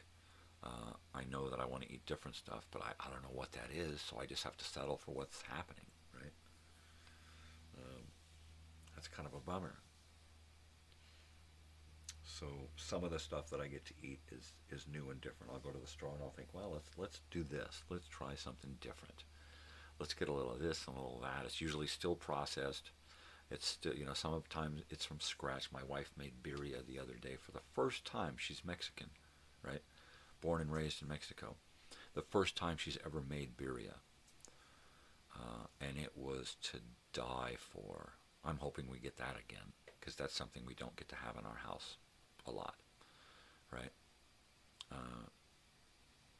I love it when she makes tamales and puts some in the freezer. I don't like it when she makes too many tamales, doesn't give enough away, and we have too many in the freezer. So then I'm like, all right, I'm burned out on tamales, and I hate getting burned out on food that I love. So I want to try different stuff. It's like, hey, let's try to make some Indian food or some Vietnamese food or something, or let's just go out and buy some, right? Let's just go out to a restaurant and eat something different, right? If we're always going out to restaurants to eat because our weird schedule, our weird, semi-slave life schedule. Let's go out. If we're going to go out, let's go out and do something different. We never eat this kind of food. Let's go try that. But we don't know. Let's ask them. What do people like us usually order? We'll ask people that we know. Anybody eat this kind of food? What should I order? So I'll do that. I'll contact people I know. I know that you're always talking about eating this kind of food. Well, what should we get? We're going to go to a restaurant. I'll send you the menu, and you can tell me what I should order, right? Let's do that. Yeah. But I'm just sick of eating the same old crap, right? Does nothing for you. Makes you feel like garbage, Or it makes you feel sad because you're just eating the same stuff. It's like, oh, this is so sad. This is so sad. I'm flaking some shad. Oh my, I've got shad flaking off of me. Shad flakes. Shad. It's spelt like Chad, but it's pronounced shad. Because it's just flaky. I've never known any flaky chads. Shad just flakes right off. What the hell's he talking about, shad? What the fuck is shad? Jeez. This guy making shit up again? Yep. That's what I do. I make shit up. I've made up my entire life. Nothing is real. I was born in a convent, and I always wanted to be a luchador, and so I left the... Wait, that's Nacho Libre. Yeah. No, my life has been pretty fucking weird. Up until now. The YouTube is the only thing that's been that feels normal in my life. Is this YouTube shit. This is the only thing that's felt semi-right, right? Other than my wife and daughter and my current house, living conditions, my animals and stuff. This all feels normal. The rest of my life has always felt weird up until YouTube. YouTube has fucking normalized me. Not just because there's a million fucking weirdos out there. And now we can all kind of get together and say, yeah, look at my weirdness. No, I'm weirder than you, man. No, I'm weird. Yeah. All right, let me put together this last bong hit, and then I will cue up the end credits, and we will end this Halloween morning so that I can get my act together for Halloween night. I picked up the battery, but they say it's bad battery, so the guy told me it might work for a little bit or not. So I dropped it off at AutoZone to see what they have set up. Yeah, that's what I figured. I asked, and still under guarantee, they might call you later. Okay. Well, all right. So it looks like we've got a battery coming at some point today, which is good. I should no, don't do that. Do do this, and I am going to like that. Thumbs up, so she knows I got the message. And we'll let it go at that. There we go. So, back to Bong Hit, and exiting my show graciously this Halloween Thursday. How many times do you have Halloween on Thursdays? I remember a Monday Halloween in 1977. Well, it changed my life. Changed my father's life. He got into a major car accident on Halloween. Halloween day, Halloween morning of 1977. And I guess I can stay on a little longer. We were in school, my brother and I were in school, and he says, we got a call to the office, and, yeah, she sent a picture of the report. And we got called to the office in the school, and they said, hey, your father was in this major accident, and he's alive, he's okay, he's in the hospital going under surgery, and your grandmother's going to be here later to take care of you, and you're told to just go home and do your Halloween stuff, and yada, yada. So we did. We went home and met up with some friends, and went out with some friends of my brother for Halloween, and did that whole thing. And then later on, my grandmother showed up, and my sister showed up with my mother, because they were living together in Hollywood. It was just me and my father most of the time. My father and my brother most of the time in Fallbrook. On occasion, we would all be together, like over the holidays. And I just remember not knowing anything about his condition for days, right? Because he was in the hospital undergoing surgery. They're reattaching his freaking arm after it being pretty much yanked off. Yeah, it was a horrendous story.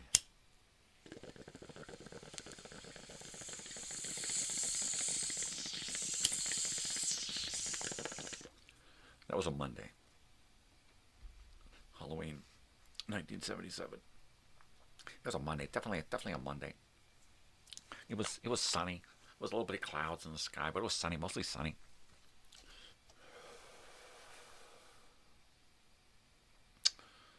Yep.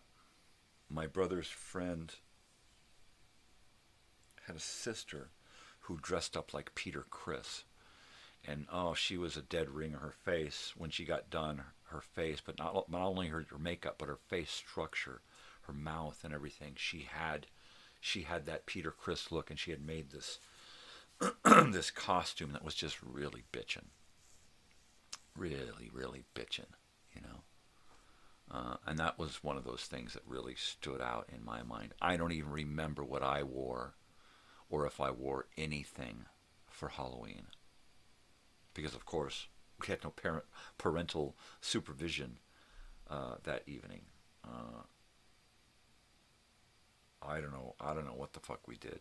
I know that me and my brother went out and trick-or-treated with friends, but I don't know what we wore, if we wore anything. I was naked. All right. I can sit here longer because I'm alone. And the only thing I have to do next is to sneak into my daughter's room and grab her Switch so I can play Minecraft for an hour or so. My wife spent a little time this morning going to do the battery, but it looks like she's still getting to her friend's house on time to do that. So that's cool. Which means she should, after the battery thing, she should be here about 1 or 2, depending on what else she does. And then she's got to take off again. But that's going to leave me about an hour to get the battery in the van and get it cleaned up. I'm not so worried about getting the stuff in the van. I can do that tomorrow morning if I so desire, but I need to get the battery back in the van, get it working. So all I got to do is crank it up in the morning. And then what do? It hasn't run. I don't know how much gas is in it, probably not much. So I think just putting a lot of gas in it is going to take care of the bad gas, low octane situation that happens when gas sits. Gas sitting in this van for so long every year for most of its life is probably one of its biggest issues. You know, or putting high octane booster stuff in it after a tank of gas has sat for so long. Maybe that's damaging the filters and stuff and clogging things and making things not work right. I don't know. The only solution I can think of at this point, after having tried a couple of different things, is to just start from one end of the fuel system all the way to the other and replace everything in between. And just make a list, check it twice, order a couple of pieces at a time over a few weeks to a month, get all the pieces together, and then get my mechanic back over here, and then we just dig into it and knock it out over a day or two and deal with it. And just, you know, I've already changed the plugs, the cables, the rotor, the cap, the point. I've already changed so many fucking things on this, right? That I've narrowed it down to the fuel system. It's got to be the fuel system. There's a couple of things that we need to definitely replace on this thing. And it's like, you know what? All of let's just replace it all. Everything. The few things we need to replace and everything in between. Let's just get rid of it all. Get all new stuff. Get, you know, not the top of the extra, you know, high performance shit, but I don't want the bottom of the line. I want the high medium, you know, a good price on really good products. That's what I want. You know, some of the stuff I want to be high performance, so that I get the most out of my vehicle. I can't believe the trash truck went out the other way. He usually passes right here. And it sounds like he turned around and went out or backed out. Wow. That never happens. I like it when he passes here. That kind of bums me out now. All right. Well, this old fart is ready for the day. And there he's driving past on the street. Yeah, he totally bypassed me, man. He's supposed to drive by my window. You know, he's supposed to block out the sun, rattle my windows, you know, rev his and then go by the tree over there and shake the tree, bump the tree, snap some branches. I always thought that it was against policy to back up in that thing more than you had to. I don't know, people. I try and I just don't understand the world. You know, the trash guy doesn't even come by here now. Jeez. Yeah, I need a little Minecrafting therapy to quell that thirst that I have inside of me for constructing things. Yeah. And, you know, after an hour or so of that, I'll get sleepy and I'll be able to take a nice little nap and chill out before the busyness of the day.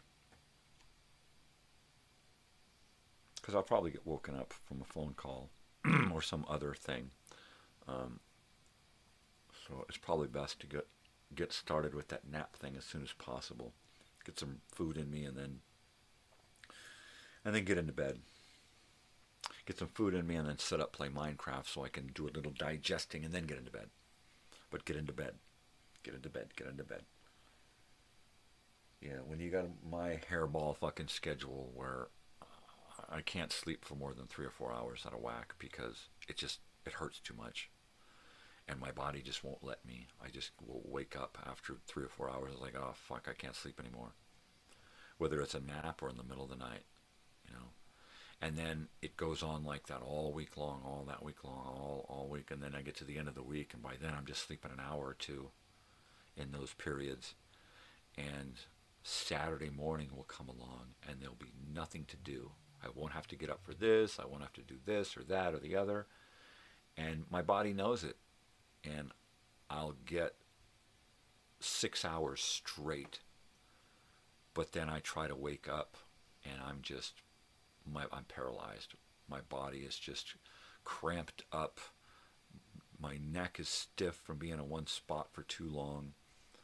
I think it's a defense mechanism that my body has.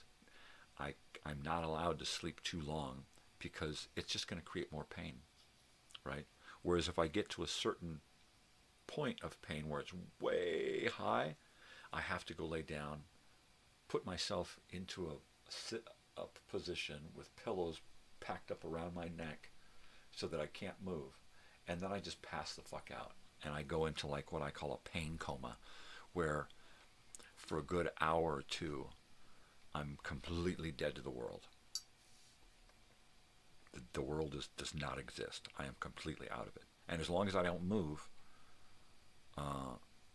the pain will decrease enough so that when I wake up, it's back down to a manageable level. I can manage it, you know. Sometimes this don't work, and I just have to go into bed and cry.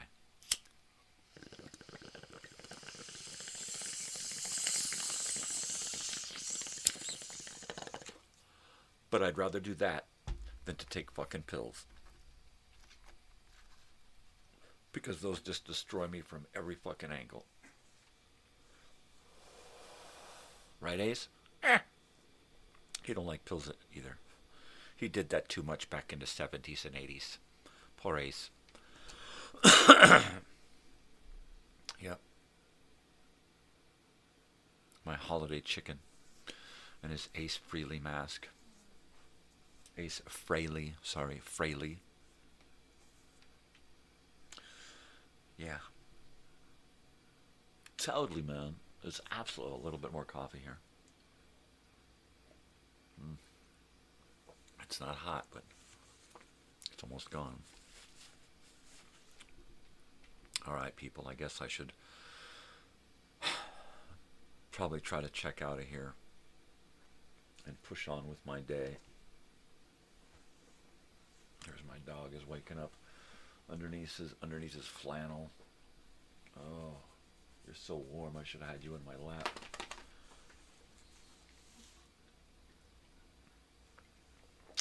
That does it for coffee. I think I got another half a cup in there I could probably get to. It's not going to keep me from falling back to sleep, I'll tell you. Coffee does not keep me awake. I could drink it in the middle of the night and go right to sleep. Sometimes if I'm really, really exhausted and I know that I have to get up in like 3 hours, coffee's no big deal. I'll have coffee because I can go to sleep on coffee. But when I wake up, that caffeine just says whoosh, right? I had a couple of Cokes yesterday, plus my cup and a half of coffee. And that actually helped me wake up this morning. Because the caffeine is still running through my veins, you know. Which is one of the things I need to give up. I'm going to have to do one of those New Year's resolution things. And it's not going to be anything about food. I mean, if anything, it's going to be eat more and eat mo better food. But the smoking and the drinking of the coffee, I need to quit the coffee altogether, and I need to balance out the smoking a little bit better. It's not that I'm smoking more than I want. It's I'm smoking more than I should, or more than I need to. It does help with my depression. It does. I mean, it helps me to keep not focused on shit, dwelling on things I cannot control. You know. So I just don't think about stuff, man. I just avoid it by getting high and saying, fuck it, I'll just deal with my pain, deal with my life, deal with the things I need to deal with. And it's cool. I just, you know, I don't need to worry about other stuff, man. But I don't need to smoke that much. Not as much as I've been smoking. You know, I think I smoked too much this last year because of being kind of bummed out from everything that I was talking about this morning with my friend who fucked me over. I think that is probably one of the biggest reasons why I've been smoking way too much this last year. Because when I'm in pain and I'm thinking about the recent past, it just hurts too much. It's a different kind of pain. The marijuana is a painkiller for various kinds of pain. And one of those is that mental and emotional pain of being hurt too many times, right? So, marijuana good. Yeah. Beats the hell out of being fucking drunk all the time, which is where I would probably be. I'd be just high on booze and cigarettes all the time if I wasn't smoking pot. And that would just be another form of escape. But it wouldn't really help with my pain. And it really wouldn't help with my depression. It would just make it worse. I've smoked a whole lot of pot this last year. And this last year has been one of the best years of my life. I got fucked over right at the end of last year. And I just decided to, fuck it, I'm just going to do me. Fuck trying to fucking deal with other people. Which led me to wanting to do a reunion, right? So it did bring me back around. But I don't think I want to stop smoking pot entirely. I just want to ease it back a little bit. Give myself a little bit more time. Change my diet around to give myself a little more time. Pull a couple of things out of my life to give myself a little more time. Because that's all I can do at this point, is give myself a little more time. Or take a little more time away, depending on how I abuse myself, right? Wow.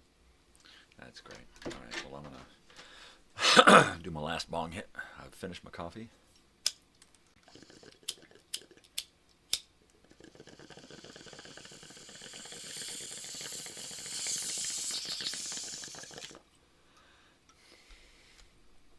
There's my last bong hit of the morning. Ooh. Ear.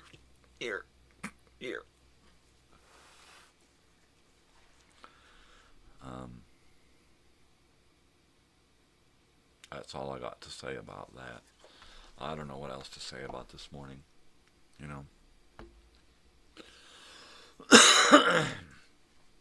I'm going to miss doing this every day. So I'm going to come back with vigor. I'm going to come back with something big. I don't know when. I don't know how. I just know that I've got to get my personal shit together. And because I'm going through the whole physical changes, I need to get, some other changes done. Taken care of. Yeah. All right, people. Gosh, I love this place. My room, my living room, my house here, you can't see much because the sun coming through the window there. But here's my dog. This is my world, This is who I am. This is why I am at this point. Yeah. So I'm going to miss not being here for a while. But I will be back. At this point, I will be back this evening at 5 p.m. for my Elsinore Brothers Studio Halloween special.